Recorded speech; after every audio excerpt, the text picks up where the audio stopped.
Rate 15% से कम है जो मैट का रेट है, तो आपको मैट भी नहीं लगेगा। अगर ऑलरेडी आपका टैक्स रेट 15% से ज्यादा है तो उसमें आपको मैट लग सकता है। ठीक है, नेक्स्ट दो और छोटे पॉइंट्स यहां पर जो गवर्नमेंट ने डाल के रखे, कितना एग्जॉस्टिव और कितना बड़ा और कितना कॉम्प्लिकेटेड सेक्शन है देखो जरा। 194 एलसी में अमेंडमेंट डाला है गवर्नमेंट ने कि 17 सितंबर 2018 से लेकर 31 मार्च 2019 के बीच में अगर 194 एलसी में आपने बॉन्ड्स इशू किया है तो उसका इंटरेस्ट फुल्ली एग्जेम्प्ट है, उस पर कोई टैक्स नहीं लगेगा। 10(4)(c) के अंदर चेक कर लो, 10(4)(c) में फुल्ली एग्जेम्प्ट है। इस पीरियड में अगर गवर्नमेंट ने इस पीरियड में गवर्नमेंट ने एक बूस्ट देने के लिए इकोनॉमी को, इंडियन कंपनीज को बेनिफिट देने के लिए एक टेंपररी बेनिफिट लाया था, लेकिन इसके बाद अगर इशू किया तो नहीं मिलेगा, लेकिन इस पीरियड में इशू किया है तो आपका इंटरेस्ट एग्जेम्प्ट हो जाएगा जिंदगी भर के लिए उस पर्टिकुलर बॉन्ड के लिए। ठीक है, नेक्स्ट, अगर कोई नॉन रेसिडेंट है, सुनो गौर से, interest payable to non resident, अगर आईएफएससी के अंदर कोई यूनिट है, आईएफएससी के अंदर कोई यूनिट है, वो नॉन रेसिडेंट से कुछ पैसा बोरो कर रही है 1 सितंबर 2019 या उसके बाद, मैं इंडिया में हूं, मैं आईएफएससी के अंदर हूं, नॉन रेसिडेंट बाहर है, मैं उससे पैसा बोरो कर रहा हूं, मैं उसको इंटरेस्ट दे रहा हूं, वो इंटरेस्ट इंडिया में एग्जेम्प्ट है, चेक कर लो सेक्शन 10(15) के अंदर। चलिए आगे बढ़ते towards the next part, 115A का सेकंड पार्ट। पहला पार्ट इंटरेस्ट डिविडेंड के लिए था, अब tax on royalty and FTS. Tax on royalty and FTS कितने पे टैक्स होगा? अब सर्विस देने वाला कौन है? Non resident foreign company. Service लेने वाला कौन?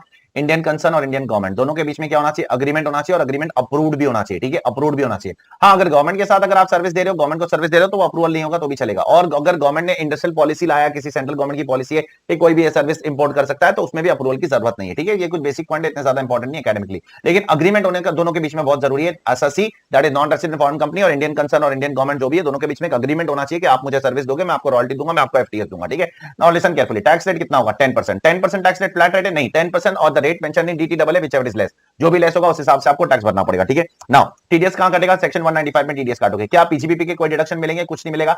पीजीबीपी का कोई डिडक्शन नहीं मिलेगा, आईएफओएस का कोई डिडक्शन नहीं मिलेगा, जस्ट लाइक इंटरेस्ट। क्या आपको चैप्टर 6 का डिडक्शन मिलेगा? The answer is yes. Interest में आपको चैप्टर 6 का डिडक्शन नहीं मिलता था, सिर्फ एक ही मिलता था, एटीएलए। यहां पर आप इस इनकम के अगेंस्ट कोई भी चैप्टर 6 का डिडक्शन ले सकते हो।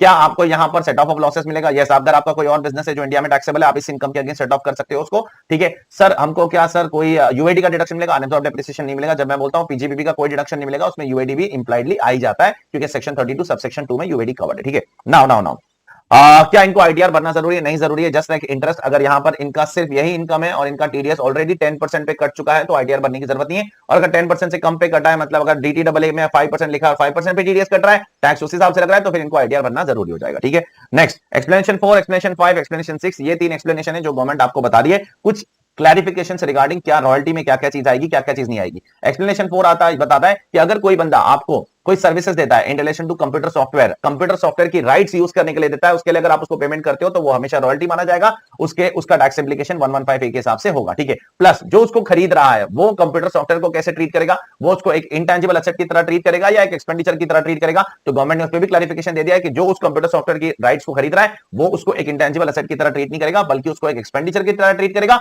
और अगर वो उसको एक्सपेंडिचर की तरह ट्रीट करेगा तो खरीदने वाले को पेमेंट करते समय टीडीएस काटना पड़ेगा, नहीं काटेगा तो सेक्शन 40A क्लॉज 1 और क्लॉज 1A के अंदर डिसअलाउंस हो जाएगा। अगर रेजिडेंट को पे कर रहा है तो 1A में डिसअलाउ होगा और 30%, और अगर नॉन रेजिडेंट को पे कर रहा है तो क्लॉज 1 में डिसअलाउ हो जाएगा पूरा 100%। ठीक है, सेकंड एक्सप्लेनेशन क्या है? सेकंड एक्सप्लेनेशन 5 मैंने आपको बताया था, वो क्रेडिट कार्ड इंडस्ट्रीज के लिए था। ठीक है, यहां पर एसबीआई बैठा है, यहां पर एसबीआई का कस्टमर है, वो क्रेडिट कार्ड स्वाइप कर रहा है। जैसे क्रेडिट कार्ड स्वाइप करता है वो जर्मनी में जाता है, बैंक ऑफ जर्मनी के साथ अप्रूवल होता है। अब साल खत्म होने के बाद बैंक ऑफ जर्मनी एसबीआई के ऊपर इनवॉइस रेज करता है, बोलता है यार तेरे इतने सारे कस्टमर्स ने इतना सारा क्रेडिट कार्ड स्वाइप किया, तू मेरे को पैसा दे। तो क्या वो इनकम इंडिया में deem to accrue or arise होगी? जो एसबीआई किसको देने वाला? बैंक ऑफ जर्मनी को। The answer is yes. SSC का क्या आर्गुमेंट था बैंक ऑफ जर्मनी का? वो बोल रहा है कि ये सर्वर तो इंडिया में थोड़ी, इंडिया के बाहर है, ये सर्वर का पोजीशन आपके पास थोड़ी है, वो तो मेरे पास है, ये सर्वर आप थोड़ी यूज कर रहे हो, तो पेयर और वेंडर यूज कर रहा है, आपके जो कस्टमर्स है वो यूज कर रहे हैं, बैंक में जाकर, मॉल में जाकर, स्टोर्स में जाकर, आप थोड़ी यूज कर रहे हो। गवर्नमेंट ने बोला वो सब चीज से कोई फर्क नहीं पड़ता है। अगर कोई बाहर का सर्वर है जो इंडियन कंपनी यूज कर रही है, उसके लिए पेमेंट कर रही है, उससे फर्क नहीं पड़ता है, उसका पोजीशन इंडिया में, उससे फर्क नहीं पड़ता है आप लोकेशन कहां पर है,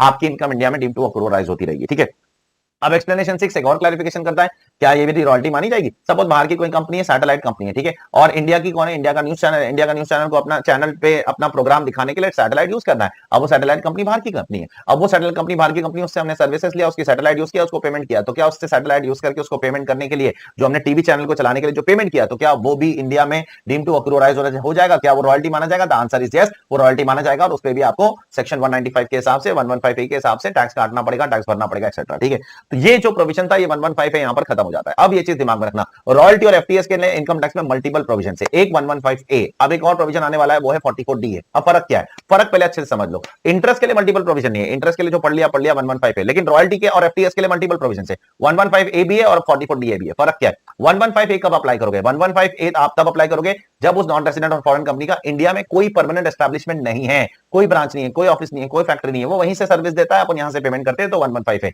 लेकिन अगर वो नॉन रेजिडेंट या फॉरेन कंपनी से माइक्रोसॉफ्ट इंडिया में बैंगलोर में आकर ब्रांच खोलता है और इस ब्रांच के थ्रू इंडिया के लोगों को सर्विस देता है और पैसा कमाता है, तो फिर 44DA एप्लीकेबल हो जाएगा। ठीक है, सो 115A कब एप्लीकेबल होगा, जब उस नॉन रेजिडेंट फॉरेन कंपनी का इंडिया में कोई पी नहीं है। 44DA कब एप्लीकेबल हो जाएगा, जब उस कंपनी का इंडिया में क्या है, कोई पी है। तो अब 44DA के अंदर आपको क्या करना पड़ेगा, क्योंकि आपका इंडिया में, मैं कंपैरिजन करके डायरेक्टली एक्सप्लेन कर रहा हूं, क्योंकि आपका इंडिया में एक ब्रांच है, उस ब्रांच के थ्रू ऑपरेट कर रहे हो, तो आपको proper books of accounts maintain करना पड़ेगा, ऑडिट करना पड़ेगा, एक्सेट्रा, वो सारे प्रोविजंस एप्लीकेबल हो जाएंगे और आपको इंडिया के अंदर सारे एक्सपेंसेस का डिडक्शन भी मिलना शुरू हो जाएगा। एक नॉर्मल पीएनएल बना के जैसे दूसरे साथी सारे एक्सपेंसेस का डिडक्शन लेते हैं, वैसे आप भी सारे एक्सपेंसेस का डिडक्शन ले सकते हो। लेकिन कुछ एक्सपेंसेस का डिडक्शन गवर्नमेंट ने आपको मना किया है। अगर आप इंडिया में ब्रांच खोलते हो और अगर खर्चा होली और एक्सक्लूसिवली इंडियन ब्रांच के लिए नहीं करते हो तो डिडक्शन नहीं मिलेगा। मतलब अगर आपने थोड़ा खर्चा इंडियन ब्रांच के लिए किया, एक खर्चा किया 1 लाख रुपए का, और लेकिन वो पार्टली इंडिया के लिए, पार्टली यूएस ब्रांच के लिए, या पार्टली इंडिया के लिए, पार्टली यूएस हेड ऑफिस के लिए, तो उसका डिडक्शन आपको नहीं मिलेगा। ठीक है, तो अगर जो खर्चा आप इंडियन ब्रांच के लिए होली एंड एक्सक्लूसिवली करते हो, सिर्फ उसी का डिडक्शन मिलेगा। सेकंड, अगर इंडियन ब्रांच आपके एचओ से कुछ सर्विस लेती है और उनको पेमेंट करती है, उनसे सर्विस लेकर उनको पेमेंट कर रही है, उसका डिडक्शन नहीं मिलेगा, क्योंकि ये माना जाएगा ये तो आप सेल्फ को पेमेंट कर रहे हो। एचओ ब्रांच एक ही होता है यार, एक ही घर के 2 मेंबर है और कुछ नहीं, एचओ ब्रांच अलग नहीं होता है। तो अगर आपका एचओ आपको कोई सर्विस दे रहा है और आप इंडिया से उनको पेमेंट कर रहे हो, आपको डिडक्शन नहीं मिलेगा। लेकिन आपने किसी थर्ड पार्टी से सर्विस लिया है और आप एचओ को बोल रहे हो तू उसको पेमेंट कर दे, मैं तेरे को रीइंबर्स करवा देता हूं। आपने किसी थर्ड पार्टी से सर्विस लिया है तो आप एचओ को बोल रहे हो तू उसको पेमेंट कर दे, मैं तेरे को रीइंबर्समेंट करवा देता हूं, तो उसका आपको डिडक्शन मिल जाएगा, यहां पर चेक कर लेना। ठीक है, नेक्स्ट राइट हैंड साइड पे 115A में तो आपको कोई भी पीजीबीपी का डिडक्शन मिलते नहीं, आईएफओएस के डिडक्शन मिलते नहीं, लेकिन यहां पर आपको मिलने चालू हो जाएंगे, जो मैंने अभी एक्सेप्शन बताया उसको छोड़कर। ठीक है, कि अगर होली करोगे तो मिलेगा और अगर अपनी ही एचओ को पेमेंट करोगे तो नहीं मिलेगा। थर्ड पार्टी को पेमेंट करने के लिए एचओ को रीइंबर्स करवा रहे हो तो मिल जाएगा। ठीक है, देन क्या चैप्टर 6 का डिडक्शन मिलेगा, हाँ दोनों सेक्शन में मिल जाएगा। क्या लॉसेस का, दूसरे अगर कोई बिजनेस है तो क्या लॉसेस का सेट ऑफ करने मिलेगा, हाँ मिलेगा, दोनों सेक्शन में मिल जाएगा। क्या लेफ्ट हैंड साइड और राइट हैंड साइड में मुझे कुछ बुक्स मेंटेन करने की जरूरत है, लेफ्ट हैंड साइड पे बुक्स मेंटेन करवाना पड़ेगा, ऑडिट करवाना पड़ेगा। राइट हैंड साइड पे ऐसा कोई भी रिक्वायरमेंट नहीं है आपको।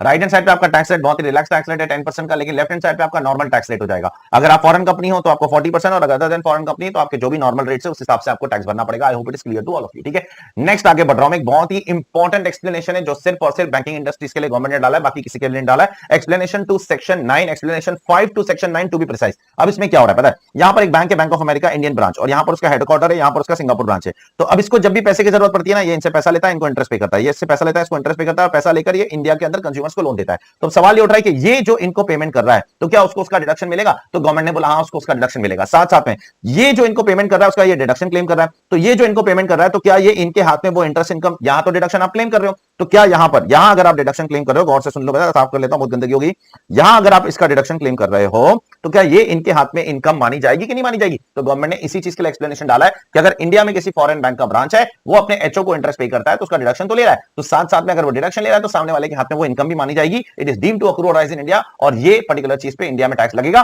और इस इंडियन ब्रांच को इसको इंटरेस्ट पे करते समय क्या काटना पड़ेगा, टीडीएस काटना पड़ेगा। टीडीएस के लिए कोई स्पेशल सेक्शन नहीं है, अगर कोई स्पेशल सेक्शन नहीं है तो आप टीडीएस कौन से सेक्शन में काटते हो, नॉन रेजिडेंट का सेक्शन 195 में आपको इसका टीडीएस काटना पड़ेगा। ठीक है, तो ये एक बहुत इंपॉर्टेंट प्रोविजन है कि अगर कोई बैंक के लिए, बाकी सबके लिए नहीं, ये चीज दिमाग में रखना, ये जनरलाइज मत कर देना बाद में इसको, सर ये इसके लिए भी क्या उसके लिए भी क्या, सबके लिए नहीं है, सिर्फ बैंकिंग इंडस्ट्रीज के लिए, standard chartered bank, city bank, HSBC bank, Barclays bank, उन लोगों के लिए जो अपने फॉरेन ब्रांच से, फॉरेन एचओ से आप लोन लेते हो, इंटरेस्ट पे करते हो, तो डिडक्शन क्लेम करते हो, तो सामने वाले का टीडीएस भी काटो, सामने वाले की इनकम भी इंडिया में टैक्सेबल है। ठीक है, ये चीज दिमाग में रखना।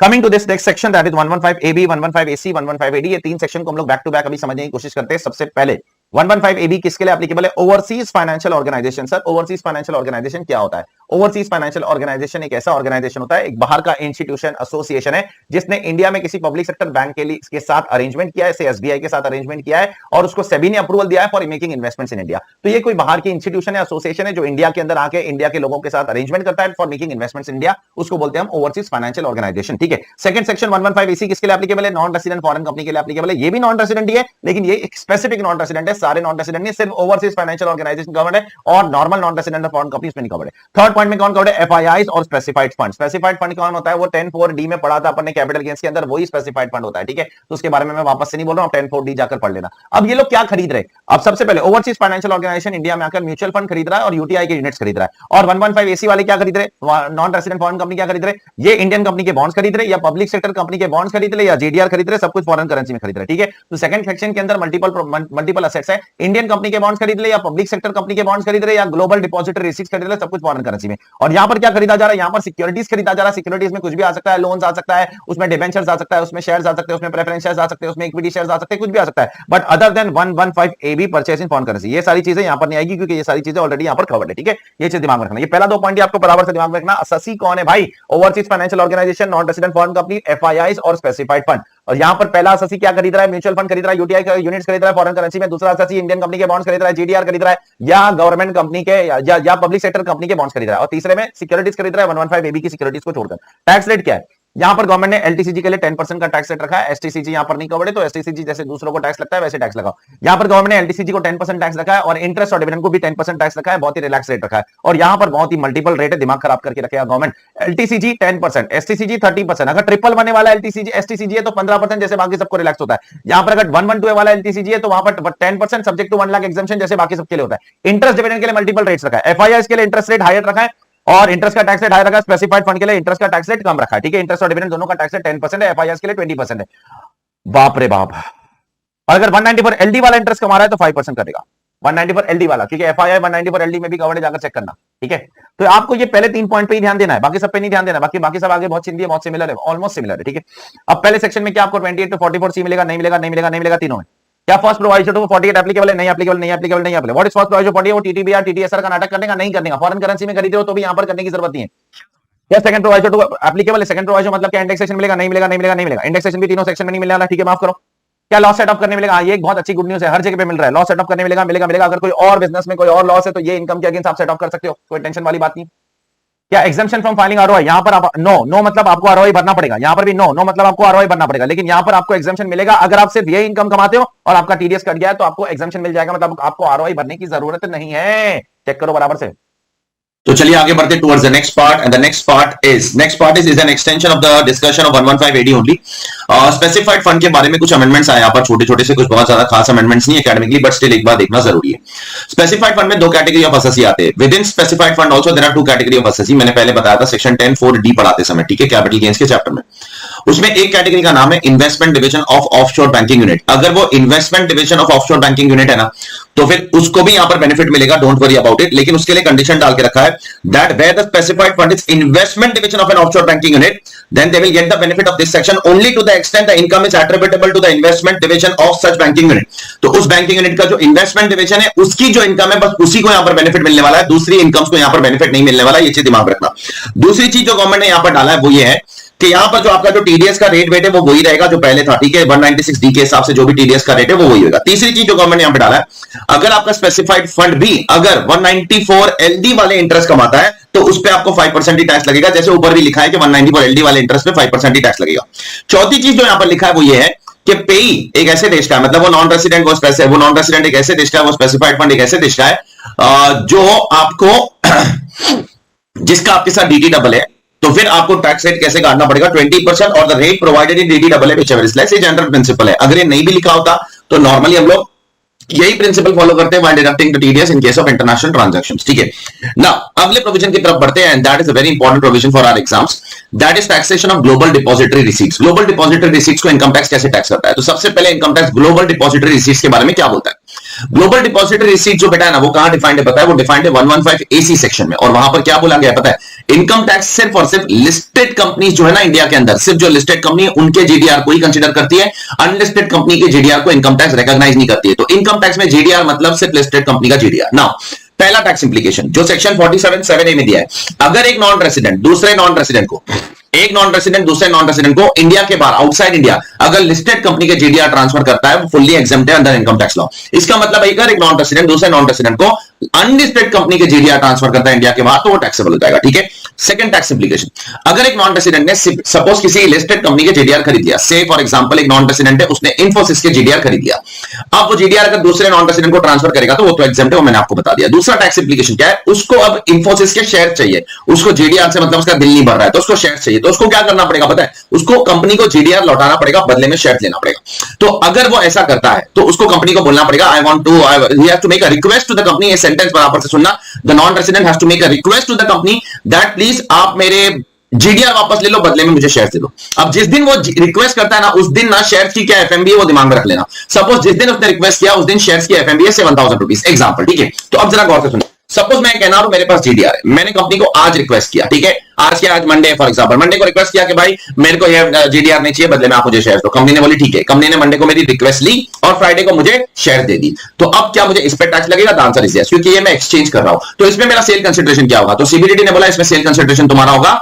FMB of the equity shares on the date on which request for redemption was made. Request for redemption कब किया था मैंने? मंडे को। मुझे शेयर्स कब मिले? फ्राइडे को मिले। फ्राइडे को जब शेयर्स मिले तो उस दिन का एफएमबी नहीं लेने का, जिस दिन तूने रिक्वेस्ट किया ना उस दिन की एफएमबी लेने का, वो तेरा बन जाएगा सेल कंसिडरेशन, ठीक है। अब मेरे पास क्या आ चुका है? मेरे पास आ चुका है shares of the listed company, shares of Infosys. आगे जाके मैं उन शेयर्स को बेचूंगा तो क्या मुझे कैपिटल गेन्स लगेगा? जरूर लगेगा। तो उनका कॉस्ट ऑफ एक्विजिशन क्या होगा? उनका पीरियड ऑफ होल्डिंग कहां से काउंट होगा? तो सुनो, ये दोनों बातें मैं बता रहा हूं। उनका cost of acquisition is defined in section 49 और उसमें बोला है the cost of acquisition of this shares which is converted from GDR into shares will be the FMV on the date on which the request for redemption was made. वो Monday को जो request किया था ना तूने, उस दिन जो एफएमबी था ना, वही आगे जाके तेरा कॉस्ट बन जाएगा। और पीरियड ऑफ होल्डिंग भी उसी दिन से काउंट होगा, वो मंडे वाले दिन से ही काउंट होगा, उसके पहले से काउंट नहीं होगा, उसके बाद से काउंट नहीं होगा। Whether to determine whether the asset is long term और शॉर्ट टर्म। ये सारी चीजें यहां पर मैंने आपको एक्सप्लेन किया with the help of an example. You can go through this example if you want, ठीक है। Now coming to the next provision, one of the most important and one of the most favourite provision of Institute of Chartered Accountant of India, and that is chapter 12A। Chapter 12A क्या बात करता है? ये एक special provisions for NRI है, non resident Indians के लिए एक स्पेशल प्रोविजन है, जिसमें गवर्नमेंट ने 6-7 सेक्शन डाला है, सेक्शन 115C टू 115. सबसे पहले कुछ शब्दों का मतलब समझना जरूरी है। एनआरआई का मतलब क्या होता है? एक इंडिविजुअल जो या तो इंडिया का सिटीजन है या तो पर्सन ऑफ इंडियन ओरिजिन है, लेकिन इनकम टैक्स की नजर में वो एज पर सेक्शन 6 वो नॉन रेजिडेंट है। Non resident plus Indian citizen या non resident plus Indian of origin will be called as NRI, ठीक है। उसके बाद स्पेसिफाइड एसेट्स में 4 एसेट्स आते हैं। अगर इंडियन कंपनी के शेयर्स आते हैं, प्राइवेट कंपनी पब्लिक कंपनी दोनों के शेयर्स कवर्ड है, या पब्लिक कंपनी के डिवेंचर्स है, प्राइवेट कंपनी के डिवेंचर्स कवर्ड नहीं है, या पब्लिक कंपनी का डिपॉजिट्स है, प्राइवेट कंपनी के डिपॉजिट्स नहीं है, शेयर दोनों कंपनी के, या गवर्नमेंट सिक्योरिटी है, या 4 एसेट्स को स्पेसिफाइड एसेट्स बोलेंगे।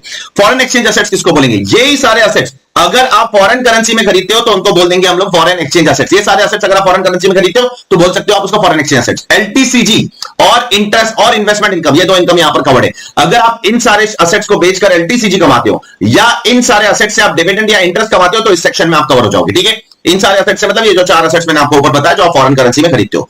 तो सबसे पहले इन्वेस्टमेंट इनकम के अगेंस्ट क्या मुझे कोई डिडक्शन मिलेगा? कोई डिडक्शन पीजीबीपी का नहीं मिलने वाला है, चैप्टर 6 का नहीं मिलने वाला है, कुछ नहीं मिलने वाला है। एलटीसीजी के अभी अगेंस्ट कोई डिडक्शन नहीं मिलने वाला है, चैप्टर 6 से भी नहीं मिलने वाला है। पीजीबीपी का डिडक्शन तो एलटीसीजी के अगेंस्ट वैसे भी सवाल ही नहीं उठता है, ठीक है।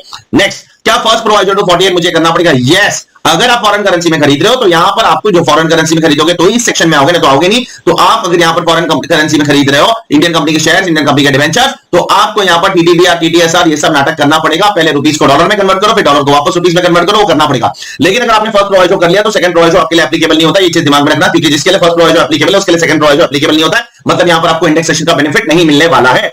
Other incomes will be chargeable eight normal rate पे चार्ज होगी अदर इनकम। बेनिफिट क्या है? एलटीसीजी आपका 10% टैक्स होगा, लॉन्ग टर्म एलटीसीजी आपका 10% टैक्स होगा, और शॉर्ट टर्म जैसा नॉर्मली टैक्स होता है क्योंकि शॉर्ट टर्म कैपिटल गेन्स इस सेक्शन में कवर्ड नहीं है।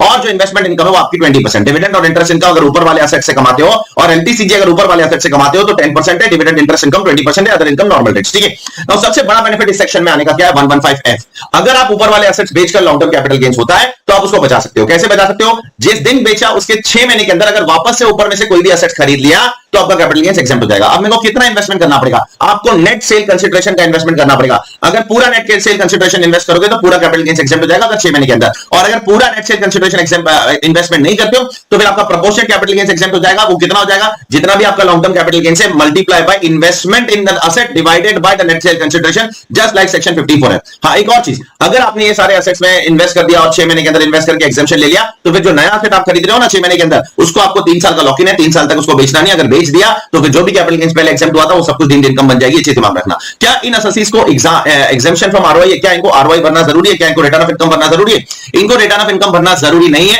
अगर वो सिर्फ इंटरेस्ट इनकम या कैपिटल गेन्स इनकम जो यहां पर लिखा गया है वो कमा रहे हो, इन्वेस्टमेंट इनकम मतलब इंटरेस्ट, डिविडेंड, कैपिटल गेन्स वही कमा रहे हो और उनका टीडीएस कट गया तो इनको रिटर्न भरने की जरूरत नहीं है। नेक्स्ट, क्या अगर इस साल में एनआर हूं और आगे के सालों में मैं अगर एनआर के बदले क्या बन जाता हूं? रेजिडेंट बन जाता हूं, तो क्या मुझे इस चैप्टर का बेनिफिट मिलता रहेगा? इस चैप्टर का बेनिफिट मिलता रहेगा, but only for interest income, not for capital gains income. अगर इस साल आप एनआर हो, आगे जाकर आप नॉन रेजिडेंट नहीं बल्कि रेजिडेंट बन गए, वापस इंडिया में आ गए, तो आपको अगले साल भी बेनिफिट मिलेगा, लेकिन सिर्फ इंटरेस्ट इनकम के लिए, कैपिटल गेन्स इनकम के लिए बेनिफिट नहीं मिलने वाला है। उसमें आपको नॉर्मल प्रोविजंस के हिसाब से टैक्स भरना पड़ेगा, ठीक है। लास्ट बट नॉट लिस्ट, क्या ये पर्टिकुलर चैप्टर मेरे लिए मैंडेटरी है? मैंडेटरी नहीं है, ऑप्शनल है। लेना है लो, नहीं लेना है मत लो, ठीक है। While filing the income tax return under 139(1) you have to choose that option whether you want to go for this और whether you don't want to go for this. Now ये 10 सेक्शनों का मैंने आपके लिए एक डायग्राम बनाया, जो मैंने आपको बोला था वो आप ही फिल करोगे, मैं फिल नहीं करने वाला, मैं पहले बोल रहा हूं, आपको पीछे से सब डेटा मिल जाएगा, आप यहां पर बैठ के फिल करो, ठीक है। जैसे यहां पर देखो 115 ए में 4 इंटरेस्ट है, A1 A2 और मैंने यहां पर आपको पर्टिकुलर्स दे दिया है, उस इंटरेस्ट के अंदर क्या क्या चीजें, क्या क्या चीजों पे आपको बात करना है। अगर ये डायग्राम आप ढंग से अपनी तरफ से फिल करते हो 2-3 घंटा लगेगा फिल करने, लेकिन आपका एनआर का टॉपिक एकदम केक वॉक हो जाएगा उसके बाद, ठीक है ना। 115 A1 में 1 इंटरेस्ट था, 2 इंटरेस्ट था, 3 इंटरेस्ट था, 4 इंटरेस्ट था, उसके बाद रॉयल्टी एंड एफटीएस था 115 ए में, उसके बाद 4040 ए में रॉयल्टी एंड एफटीएस था, उसके बाद 115 AB 115 AC 115 AD और लास्ट वाला 115 C2I जो अभी अपन ने पढ़ा। इन सब लोगों के लिए अपने को ये सारे फैक्टर्स को फिल करना पड़ेगा कि हर सेक्शन में एंटिटी कौन है, पेयर कौन है, रेट्स क्या है, क्या डिडक्शन मिलेगा, क्या चैप्टर 6 से मिलेगा, एक्सेट्रा एक्सेट्रा एक्सेट्रा, उन सब चीजों पे आपको बात करना पड़ेगा। वो मैं नहीं करने वाला, वो आपकी मेहनत आपको खुद से करनी है, ठीक है। आगे बढ़ रहा हूं मैं, सेक्शन 1048 1048A 1048B। अब इन सेक्शंस के अंदर क्या दिया गया है, ये सब सिमिलर सेक्शन है। सबसे पहला 1048 को पढ़ लेता हूं, फिर बाद में जो बचे हुए 3 सेक्शन है ना, ये 3 सेक्शन एकदम एक दूसरे से कनेक्टेड है, लेकिन पहला वाला सेक्शन कनेक्टेड नहीं है, पहला वाला सेक्शन अलग है। तो सबसे पहला सेक्शन क्या बोलता है 1048, ये सारे के सारे एग्जेम्पशंस है और ये सारे के सारे पहले ये चीज दिमाग में रखना, ये फॉरेन कंपनीज के लिए अवेलेबल है, बाकी सबके लिए अवेलेबल नहीं है। क्या बेनिफिट है सर इसके अंदर? सबसे पहला बेनिफिट, अगर 1048 के अंदर लिखा है अगर कोई फॉरेन कंपनी कोई क्रूड ऑयल बेचती है, क्या बेचती है, क्रूड ऑयल बेचती है, या कोई और नोटिफाइड गुड्स एंड सर्विसेज बेचती है और उसका पैसा इंडिया में रिसीव करती है, इंडियन करेंसी में रिसीव करती है, ठीक है, इंडिया में रिसीव करती है, इंडियन करेंसी में रिसीव करती है, और किसको बेचती है, कोई भी इंडिया के पर्सन को बेचती है, any person in India, resident हो नॉन रेजिडेंट, उससे फर्क नहीं पड़ता, रेजिडेंट को बेचेगी तो भी चलेगा, नॉन रेजिडेंट को बेचेगी तो भी चलेगा, ठीक है। और इंडिया में कोई और एक्टिविटी में एंगेज नहीं है, सिर्फ यही काम करती है और कोई एक्टिविटी नहीं कम करती है, कोई और तरीके से पैसा नहीं कमाती है, और गवर्नमेंट के साथ इसका अग्रीमेंट है और नेशनल इंटरेस्ट में सब कुछ कर रही है, कोई अपने पर्सनल इंटरेस्ट में नहीं कर रही है, इंडिया के नेशनल इंटरेस्ट में ही कर रही है, तो उसका जो भी इनकम आ जाएगा गवर्नमेंट ने बोला वो सब कुछ एग्जेम्प्ट हो जाएगा। पैसा कहां रिसीव करना है, इंडिया में रिसीव करना है, कौन सी करेंसी में रिसीव करना है, इंडियन करेंसी में रिसीव करना है, कौन है ऐसा सी फॉरेन कंपनी है, क्या बेच रहा है, क्रूड ऑयल या कोई और गुड्स नोटिफाइड सर्विसेज, और किसको बेच रहा है, एनी पर्सन इन इंडिया, ठीक है। ये सारे कंडीशन, और कोई भी इंडिया में दूसरी एक्टिविटी मत करना, ठीक है, तो आपकी इनकम एग्जाम करवा देंगे, ठीक है। सेकंड, अगर कोई फॉरेन कंपनी है जो इंडिया में अब क्रूड ऑयल, सिर्फ क्रूड ऑयल, हम यहां पर अदर गुड्स एंड सर्विसेज नहीं है, सिर्फ क्रूड ऑयल स्टोर करती है और उसमें से अगर क्रूड ऑयल बेचती है, अब इंडिया में क्या कर रहे हैं लोग आके सेकंड सेक्शन के अंदर 1048 के अंदर इंडिया में फॉरेन कंपनी आ रही है, क्रूड ऑयल स्टोर कर रही है, उसमें से क्रूड ऑयल बेच रही है और इनकम उसकी इंडिया में अक्रू हो रही है। इंडिया में रिसीव होना जरूरी नहीं है, इंडियन करेंसी में भी रिसीव होना जरूरी नहीं है, इंडिया में रिसीव होना जरूरी नहीं है, इंडियन करेंसी में भी रिसीव होना जरूरी नहीं है, सिर्फ इंडिया में आओ, क्रूड ऑयल स्टोर करो, उसमें से बेचो। किसको बेचो? सिर्फ इंडिया के रेसिडेंट्स को बेचना, बाकी किसको और को नहीं बेचना, दूसरों को नहीं बेचना। लेफ्ट हैंड साइड पे पहले सेक्शन में किसको भी बेच सकते थे, और अग्रीमेंट है सेंट्रल गवर्नमेंट के साथ, प्लस कोई और एक्टिविटी कर सकता हो, कर सकते हो। यहां पर ऐसा कुछ भी मना नहीं किया, ऐसा कुछ भी मना नहीं किया यहां पर कि आप कोई और एक्टिविटी नहीं कर सकते हो, ऐसा कुछ भी नहीं मना किया। चेक करो, आप दूसरी एक्टिविटी भी कर सकते हो अगर करना चाहते हो तो, it's all fine, that is your choice, तो आपको एग्जेम्पशन मिल जाएगा, ठीक है। तो डिफरेंस क्या है इस सेक्शन में और पिछले सेक्शन में? पिछले सेक्शन में आपको इंडिया में पैसा रिसीव होना जरूरी था, यहां पर जरूरी नहीं है, कहीं पर भी रिसीव हो सकता है। पिछले सेक्शन में आईएनआर में पैसा रिसीव होना था, यहां पर कैसे भी रिसीव हो सकता है, कोई जरूरत नहीं। पिछले सेक्शन में इंडिया में स्टोर करना जरूरी नहीं था, यहां पर स्टोर करना जरूरी है। प्लस पिछले सेक्शन में अदर गुड्स एंड सर्विसेज भी नोटिफाई हो सकती थी, यहां पर वो सब नोटिफाई नहीं। पिछले सेक्शन के अंदर और कोई एक्टिविटी नहीं करना था, यहां पर कर सकते हो। तो बहुत सारे डिफरेंसेस है। Now 1048B is an extension of 1048A।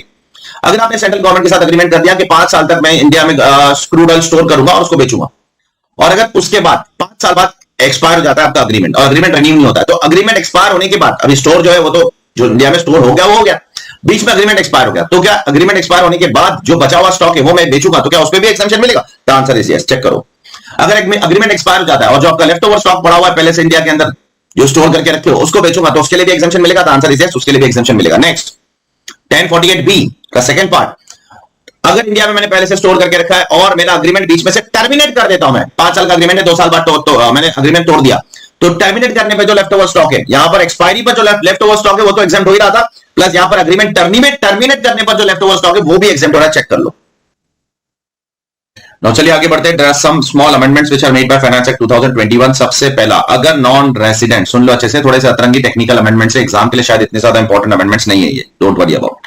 अगर कोई नॉन रेसिडेंट एक non deliverable forward contract transfer करके कुछ गेन कमाता है, कौन ट्रांसफर कर रहा है? नॉन रेसिडेंट ट्रांसफर कर रहा है। क्या ट्रांसफर कर रहा है? नॉन डिलीवरेबल फॉरवर्ड कॉन्ट्रैक्ट अगर ट्रांसफर करके कुछ गेन कमाता है वो एग्जेम्प्ट है, लेकिन वो किसके साथ वो एंटर कर रहा है कॉन्ट्रैक्ट, ठीक है। नॉन डिलीवरेबल फॉरवर्ड कॉन्ट्रैक्ट वो किसके साथ एंटर कर रहा है? He is entering that contract with an offshore banking unit of an IFSC के एक ऑफशोर बैंकिंग यूनिट के साथ वो एंटर कर रहा है, और उसके जिसके ऑपरेशन 31 मार्च 2024 के बीच में कमेंस हो चुके होंगे, उससे पहले कमेंस हो गया, उनकी इनकम एग्जेम्प्ट कर देंगे। तो इनकम किसकी एग्जेम्प्ट हो रही है? Non resident. क्या करके? ट्रांसफर करके। क्या ट्रांसफर करके? Non deliverable forward contract. किसके साथ? साथ फॉरवर्ड कॉन्ट्रैक्ट एंटर किया गया है, एक offshore banking unit of an IFSC, तो अगर उसको ट्रांसफर करता है तो वो कैपिटल गेन्स उसका एग्जेम्प्ट हो जाएगा, ठीक है। सिमिलरली अगर एक नॉन रेसिडेंट अगर लीज पर देता है एयरक्राफ्ट लीज पर देता है, किसको देता है, एक आईएफएससी के यूनिट को लीज पर दे रहा है, नॉन रेसिडेंट बाहर बैठा है, वो आईएफएससी के यूनिट को लीज पर एयरक्राफ्ट दे रहा है, उसके बदले में इंटरेस्ट और रॉयल्टी कमा रहा है, तो उसका भी कैपिटल गेन्स, उसका भी जो लीज इनकम है वो गवर्नमेंट एग्जाम कर देगी सेक्शन 10(4)(f) के अंदर, ठीक है।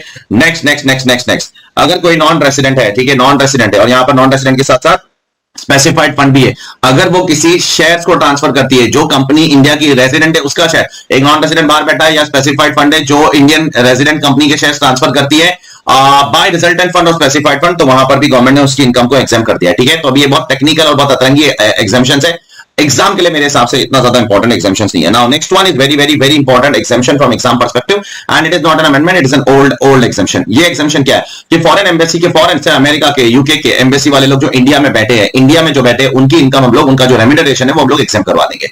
सपोज यूके की जो एम्बेसी है बॉम्बे में या तो दिल्ली में, या यूएस एम्बेसी जो बॉम्बे में है, ठीक है, मुंबई के अंदर है, तो उनकी जो इनकम है वो हम लोग क्या करवा देंगे, एग्जाम करवा देंगे। कैसे एग्जाम करवा देंगे? सबसे पहले वो इंडिविजुअल होना चाहिए और इंडिया का सिटीजन नहीं होना बनता है। अगर इंडिया का सिटीजन बन जाएगा तो फिर एग्जाम्शन नहीं मिलेगा, फिर टैक्स हो जाएगा, ठीक है। तो अगर वो बंदा जो यूएस एम्बेसी में बैठा है मुंबई के अंदर, वो इंडिविजुअल है और अगर वो इंडिया का सिटीजन नहीं है तो उसकी इनकम हम लोग एग्जाम कर देंगे, उसका रेम्यूनरेशन हम लोग एग्जाम कर देंगे। सारी इनकम एग्जाम करने का वादा नहीं कर रहे, उसका रेम्यूनरेशन हम लोग एग्जाम कर देंगे, लेकिन subject to condition.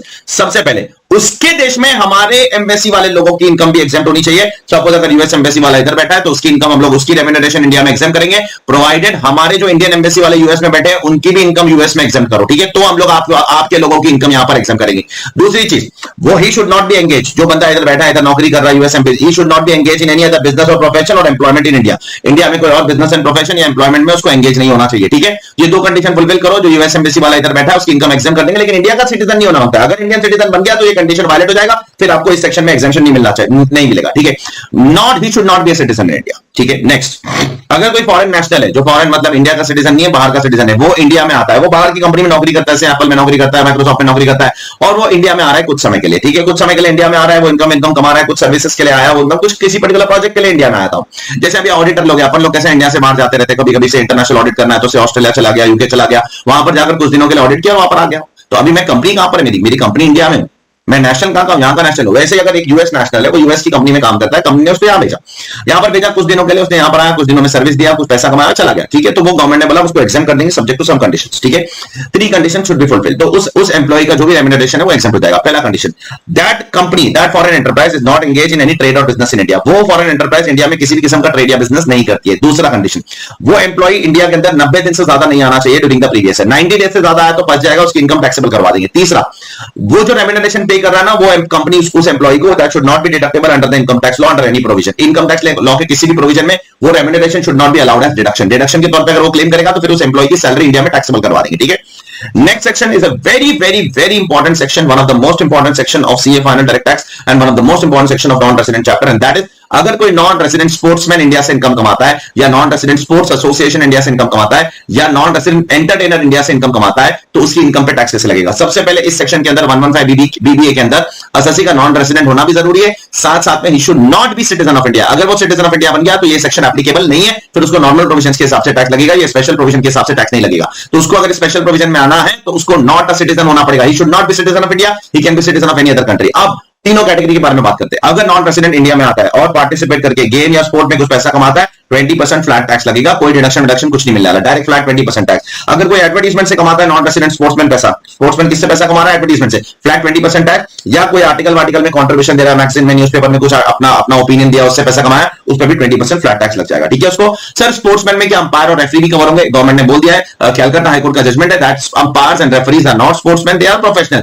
But they can not be called as sportsman, इसलिए अंपायर और रेफरी की जगह इस सेक्शन में नहीं होगी, उनका टैक्स नॉर्मल प्रोविजन के हिसाब से लगेगा। नॉर्मल प्रोविजन मतलब जो भी स्लैब रेट से उस हिसाब से उनको टैक्स लगेगा, ठीक है, यहां पर नहीं कवर होंगे। सेकेंडली, अगर कोई स्पोर्ट्स एसोसिएशन इंडिया में आके कुछ पैसा कमाती है, से आईसीसी ने इंडिया में वर्ल्ड कप अरेंज किया, उसने पैसा कमाया, फिर बाद में श्रीलंका बोर्ड ने इंडिया में कोई इवेंट अरेंज किया, उसने पैसा कमाया, तो क्या उसकी भी इनकम यहां पर टैक्सेबल है? हाँ, टैक्सेबल है। अगर इंडियन बोर्ड उनको एक गारंटीड अमाउंट पे करता है, गारंटीड अमाउंट के इतना करोड़ हम आपको देंगे, डोंट वरी, तो उस गारंटीड अमाउंट के ऊपर उनको यहां पर टैक्स लग जाएगा। अब यहां पर उसमें एक सुप्रीम कोर्ट का जजमेंट भी है, that is BCCI versus board of cricket Sri Lanka, ऐसा कुछ है, वैसे director of income tax versus Filcom versus CIT, इस पे जजमेंट था, ठीक है। मैं जजमेंट पे थोड़ी देर के अंदर आता हूं, वो नीचे दिया गया।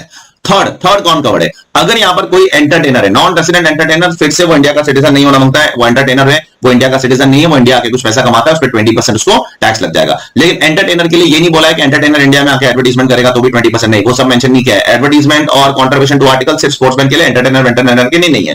अब ये सब लोगों को क्या इंडिया में कोई डिडक्शन मिलेगा? कोई डिडक्शन की उम्मीद मत लगाना, ठीक है? वो डिडक्शन कुछ मिलने नहीं वाला है। सेकंडली, क्या इनको आईटीआर भरने की जरूरत है? इनको आईटीआर भरने की जरूरत नहीं है। अगर वो सिर्फ ये इनकम कमाते हैं और उनका टीडीएस कट चुका है तो आईटीआर भरने की कोई भी जरूरत नहीं। सिर्फ ये इनकम कमाते हैं, टीडीएस भी कट चुका है, there is no need to file any kind of ITR, ठीक है?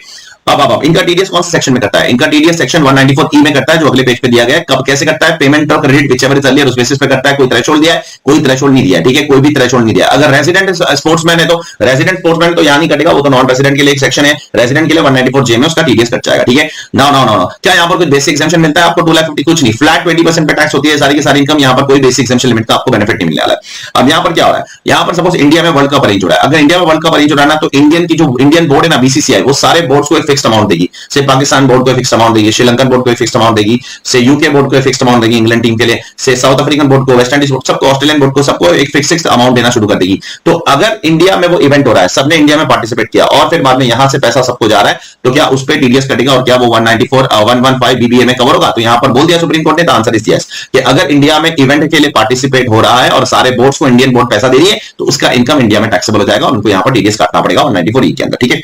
और यहां पर नीचे 194 ई में मैंने आपको बता दिया क्या क्या कवर कब टीडीएस करता है, 20% पे करता है, पेमेंट और क्रेडिट व्हिचएवर अर्लियर करता है, एक्सेट्रा। रेजिडेंट को पेमेंट करोगे तो 194 जे में कटेगा। ये सारी बातें आपको यहां पर दिखना शुरू हो जाएगी, ठीक है? नाउ सम मोर एग्जेम्पशंस अंडर सेक्शन 10(6)(d). अगर कोई नॉन रेसिडेंट फॉरेन कंपनी जो बाहर बैठा है, अगर इंडिया में एक ऑर्गेनाइजेशन है, वो उसका नाम है नेशनल टेक्निकल रिसर्च ऑर्गेनाइजेशन, अगर वो नॉन रेसिडेंट और foreign company national technical research organisation को कुछ सर्विस देती है और बदले में नेशनल टेक्निकल रिसर्च ऑर्गेनाइजेशन उनको रॉयल्टी या एफटीएस का पेमेंट करती है, रॉयल्टी या एफटीएस का पेमेंट करती है आउटसाइड इंडिया, तो वो नॉन रेसिडेंट और फॉरेन कंपनी के हाथ में क्या हो जाएगा? एग्जेम्प्ट हो जाएगा, ठीक है? Next, conversion of an Indian bank of a foreign branch. Suppose एक फॉरेन बैंक है, उसका इंडिया में ब्रांच है, से for example city bank. City bank का इंडिया में ब्रांच है। अब गवर्नमेंट उनको एक ऑप्शन दे रही है, क्या ऑप्शन पता है? सिटी बैंक ब्रांच, सुनिए, ये ऑप्शन सिर्फ बैंकिंग के बिजनेस के लिए, बाकी सबके लिए नहीं है। सिटी बैंक ब्रांच, सुनो, इंडिया में जो ब्रांच है आप उसको कन्वर्ट करके एक इंडियन सब्सिडरी में कन्वर्ट कर दो, सब्सिडरी में कन्वर्ट कर दो। तो अगर एक बैंक का जो ब्रांच है अगर वो सब्सिडरी में कन्वर्ट हो जाती है तो वो बहुत सारे सवाल पूछेगी, ठीक है? पहला सवाल, अगर मैं एक बैंक सब्सिडरी में कन्वर्ट हो जाती हूँ तो पहला सवाल, जो मेरे असेट्स ट्रांसफर होंगे ब्रांच से सब्सिडरी में, क्या उस पर कैपिटल गेन्स लगाओगे क्या माफ करोगे? दूसरा सवाल, मेरे ब्रांच के पास जो लॉस और यूएडी है, अगर मैं सब्सिडरी में कन्वर्ट होती हूँ तो क्या वो लॉस और यूएडी को ट्रांसफर करने का मौका दोगे मुझे यहां से वहां? तीसरा सवाल, अगर वो बैंक जो इंडिया में ब्रांच है, अगर वो कंपनी है और उसका जो मैट क्रेडिट है, तो कंपनी तो मैट भी भरती होगी, ठीक है? तो उसका जो मैट क्रेडिट है, तो क्या वो मैट क्रेडिट ट्रांसफर करने दोगे? तो इन सब पर गवर्नमेंट ने एक पूरा सेक्शन लाया 115 जेजी और बोला है कि अगर कोई फॉरेन बैंक का इंडिया में ब्रांच है, वो इंडियन सब्सिडरी में कन्वर्ट होती है, तो डोंट वरी, उसका जो भी ट्रांसफर ऑफ असेट होगा सारे कैपिटल गेन्स माफ करवा देंगे। दूसरा, जो भी लॉस और यूएडी है वो ट्रांसफर करवा देंगे और लॉस फॉर अनदर 8 ईयर्स नहीं मिलेगा आपको, ठीक है? बैलेंस नंबर ऑफ ईयर्स के लिए यहां पर देती है गवर्नमेंट। थर्ड, जो भी मैट क्रेडिट पड़ा हुआ है वो मैट क्रेडिट भी हम आपको क्रेडिट करवा देंगे, ठीक है? जो मतलब मैट क्रेडिट ब्रांच के पास था वो कंपनी को ट्रांसफर करवा देंगे, बहुत अच्छी बात है। और ये सब कैसे होगा कन्वर्जन? सेंट्रल गवर्नमेंट ने बोला उसके लिए हम लोग एक प्रॉपर नोटिफिकेशन लाएंगे, उसमें और भी बहुत सारी कंडीशंस डालेंगे, आपको वो सारे कंडीशंस फुलफिल करने पड़ेंगे, तभी आपको एग्जेम्पशन मिलेगा, तभी आप कैरी फॉरवर्ड कर सकते हो, सेट ऑफ कर सकते हो, यहाँ के लॉस वहां, यहाँ का मैट क्रेडिट वहां। हाँ, लेकिन अगर आगे जाके आपने कोई कंडीशन वायलेट किया तो ये जो भी एग्जेम्पशन हम आपको आज दे रहे हैं ना, वो सब कुछ क्या करेंगे? विड्रॉ कर लेंगे। और फिर आपका पिछले साल का ऑर्डर असेसिंग ऑफिसर क्या करेगा मालूम? रेक्टिफाई करेगा with in 4 years from the end of the financial year in which you have made a mistake. Suppose 2025 में आपने जाके गलती की और कोई कंडीशन वायलेट कर दी, तो 2025 से 4 साल के अंदर असेसिंग ऑफिसर आपका ऑर्डर क्या करेगा? रेक्टिफाई करेगा। जैसे वो होता था ना 155(16) में, 155(15) में, उसी तरीके से यहां पर भी होगा। I hope it is clear to all of you, ठीक है? एक बार देख लो फिर आगे बढ़ते। तो चलिए आगे बढ़ते towards the next part and that is now presumptive income which we have to talk about, like 44B, 44BB, 44BBB, 44BBA, 44C etcetera. इन सब चीजों के बारे में बात करना है। सबसे पहले हम लोग आज बात करेंगे सेक्शन 44B वर्सेस सेक्शन 172। अब ये क्या सेक्शन है सर? गौर से सुनना, ये दोनों के दोनों सेक्शन नॉन रेसिडेंट एसएससीज के लिए एप्लीकेबल है जो शिपिंग बिजनेस में इन्वॉल्व है। सपोज अगर कोई नॉन रेसिडेंट इंडिया में शिप लेकर आता है और फिर इंडिया से अगर शिप छोड़कर जाता है, तो इंडिया से जब वो शिप छोड़कर जाता है, सुन लो गौर से, इंडिया के पोर्ट से अगर वो शिप छोड़कर जाता है तो यहां से जितना भी पैसा कमाता है उस पे उसको 7.5% इनकम मानी जाएगी और उस पे गवर्नमेंट बोलती है आपको 40% tax plus surcharge plus cess देना पड़ेगा, अभी के भी एज पर सेक्शन 172। अगर नॉन रेसिडेंट कोई इंडिया आता है, इंडिया आने पे कोई टैक्स नहीं ले रहे हैं उससे, इंडिया से आने के बाद इंडिया से जो सामान भर के लोगों को भर के लेकर जा रहा है उस पे जो पैसा कमा रहा है फ्रेट चार्जेस, उस पे गवर्नमेंट एज पर सेक्शन 172 बोलती है कि देखो 7.5% से 1 करोड़ रुपया इंडिया से गया, 1 करोड़ रुपया कमाया, 1 करोड़ का 7.5%, 7.5 lakh multiply by 40% plus surcharge if applicable अगर लगता है प्लस सेस 4% टैक्स भरो, आगे बढ़ो। सर कोई डिडक्शन मिलेगा? ये 172 के अंदर लिखा गया है इस तरीके का computation, and 172 overrides the entire income tax law. और 172 बोलता है कि कोई किस्म का डिडक्शन नहीं मिलेगा, कोई पीजीबीपी का डिडक्शन आपको मिलने नहीं वाला है, कोई चैप्टर 6 का डिडक्शन नहीं मिलेगा, कोई सेट ऑफ नहीं मिलेगा, कुछ नहीं करना है आपको, ठीक है। जब इंडिया शिप छोड़कर जा रही है तब आपको जितना भी आपने पैसा इंडिया से कमाया उसका 7.5% इनकम, उसका 40% टैक्स दो, निकलो। सर मैं इंडिविजुअल हूं तो भी 40% है, यस आप इंडिविजुअल हो, एचयूएफ हो, कंपनी हो, फर्म हो, एओपी, बीओआई हो, सबके लिए 40% है, दैट्स इट, खत्म। सर तो मेरे साथ कुछ नाइंसाफी नहीं होगी, कुछ नाइंसाफी नहीं हुई, तेरे साथ इंसाफ करता हूं तो कभी। अब तेरे पास ऑप्शन है अगले साल ए में तो आईटीआर भर और 44B फॉलो कर। 44B में क्या लिखा है मालूम? कि अगर आप इंडिया आते हो और इंडिया से पैसा कमाते हो तो आपकी डीम्ड इनकम 7.5% ही होगी, लेकिन अब आपके लिए सिर्फ सेक्शन 28 to 43 सेक्शंस ओवरराइड किए जा रहे हैं। मतलब 28 to 43 में जो लिखा गया है वो बेनिफिट्स आपको नहीं मिलेंगे, उसके अलावा बाकी सब मिलेंगे। मतलब आपके पास ऑप्शन है कि पिछले साल तो आपने 40% ग्रॉस बेसिस पे टैक्स भर दिया, लेकिन अगले साल आपके पास ऑप्शन है आप आईटीआर भरो, 44B फॉलो करो, और 44B फॉलो करने पर आपको पीजीबीपी के डिडक्शंस नहीं मिलेंगे, बाकी सब मिलेंगे। मतलब आपको पीजीबीपी में जो भी बेनिफिट्स है वो नहीं मिलेंगे, उसके अलावा क्या लॉस सेट ऑफ करने मिलेगा? अगर आपका इंडिया में कोई और बिजनेस है आप लॉस सेट ऑफ कर सकते हो, अगर आपका इंडिया में कोई चैप्टर 6 का डिडक्शन है आप वो ले सकते हो। और टैक्स रेट क्या हो जाएगा? और टैक्स रेट आपके लिए अब आपका नॉर्मल टैक्स रेट हो जाएगा। तो अगर आप इंडिविजुअल हो तो आपको टैक्स रेट क्या लग जाएगा? आपका नॉर्मल टैक्स रेट जो भी आपका स्लैब रेट है, 2 लाख, 50, 5 लाख, 10 लाख एक्सेट्रा। तो ये लेकिन जिस ईयर में आप इंडिया छोड़कर जा रहे हो उस ईयर में तो आपको 172 के हिसाब से टैक्स भरना ही है, 7.5% ग्रॉस बेसिस पर इनकम और उसका 40% का टैक्स, डायरेक्ट टैक्स भर के आगे बढ़ो, plus surcharge plus cess applicable. तो year in which you earn the income you have to pay tax directly, but in the next year you have an option, the option which I have told you. ये option है आपके पास, तो ये option बहुत अच्छा option है sir, हाँ बहुत अच्छा ऑप्शन है, आप ये ऑप्शन ऑप्ट कर सकते हो। मैंडेटरी नहीं, मैंडेटरी नहीं, ऑप्शन है आपके पास। हाँ अब 172 में ये इनकम तो कवर हो गई, बट 44B में 2 इनकम कवर है। एक जो 172 में कवर है वो तो कवर ही है 44B में, एक और इनकम भी कवर है 44B में, वो ये है कि सपोज आपकी शिप दुबई से सिंगापुर जा रही है या सिंगापुर से दुबई जा रही है, लेकिन उसका पैसा आपको इंडिया में रिसीव हो रहा है, तो वो भी तो इनकम इंडिया में टैक्सेबल हो जाएगी, लेकिन उसको 172 में आप कवर नहीं कर सकते हो, क्योंकि 172 में कवर करने के लिए शिप इंडिया छोड़ के जाना चाहिए। लेकिन यहां पर शिप दुबई से सिंगापुर, सिंगापुर से दुबई जा रही है, पैसा इंडिया में रिसीव हो रहा है, वो डायरेक्टली 44B में आपको टैक्स भरना पड़ेगा। डायरेक्टली 44B वो एक ही सेक्शन है, 172 में वो कवर नहीं हो सकता है ना। आप कमिंग बैक टू 172, आपकी शिप इंडिया छोड़कर चली गई, आपको आज 40% टैक्स देना है, 7.5% इनकम, 40% टैक्स दो, आगे बढ़ो, कोई डिडक्शन नहीं मिलने वाला, आगे बढ़ो। अगले साल आओ, ऑप्शन दो, 44B में आप आओ, 44B में आप इनकम डिक्लेयर करो, 7.5% आपकी इनकम होगी, उसमें पीजीबीपी के डिडक्शंस वहां पर भी नहीं मिलने वाले, क्योंकि 44B भी सारे 28 to 43 को ओवरराइड करता है, लेकिन सेट ऑफ लॉस ले सकते हो, चैप्टर 6 से ले सकते हो, स्लैब रेट ले सकते हो। तो अब आपको टैक्स कम होने वाला है।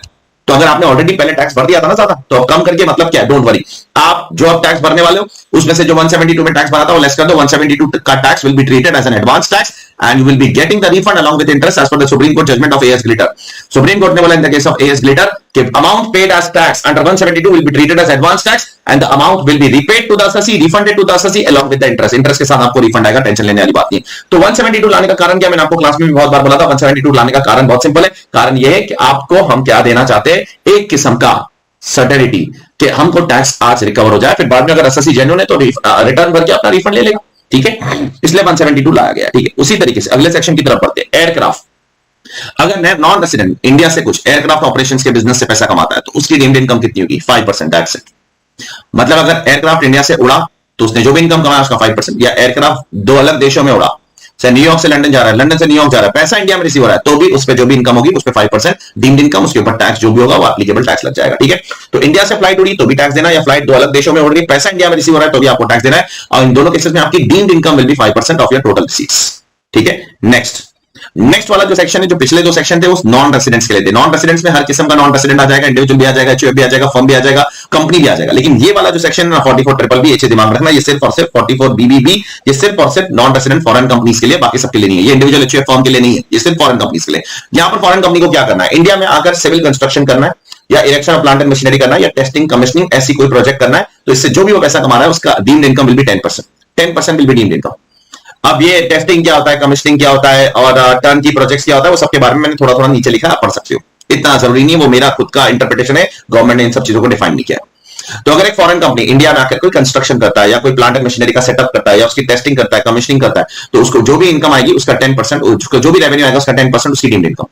अब वो नॉन रेसिडेंट क्या कर रहा है, sorry non resident word use करना सही नहीं है यहाँ पर, वो फॉरेन कंपनी क्या कर रहा है, फॉरेन कंपनी बोलता है कि मेरा एक्चुअल प्रॉफिट तो 10% से भी कम है, तो क्या उसको ये ऑप्शन दिया है गवर्नमेंट ने कि अगर उसका एक्चुअल प्रॉफिट 10% से कम है तो वो 10% से कम डिक्लेयर कर सकता है? The answer is yes. यहां पर गवर्नमेंट ने उसको वो ऑप्शन दिया है कि अगर तेरा एक्चुअल प्रॉफिट 10% से कम है तो तू 10% से भी डिक्लेयर कर सकता है, चेक कर लो। ये ऑप्शन गवर्नमेंट ने पिछले 2 सेक्शन में उसको नहीं दिया था।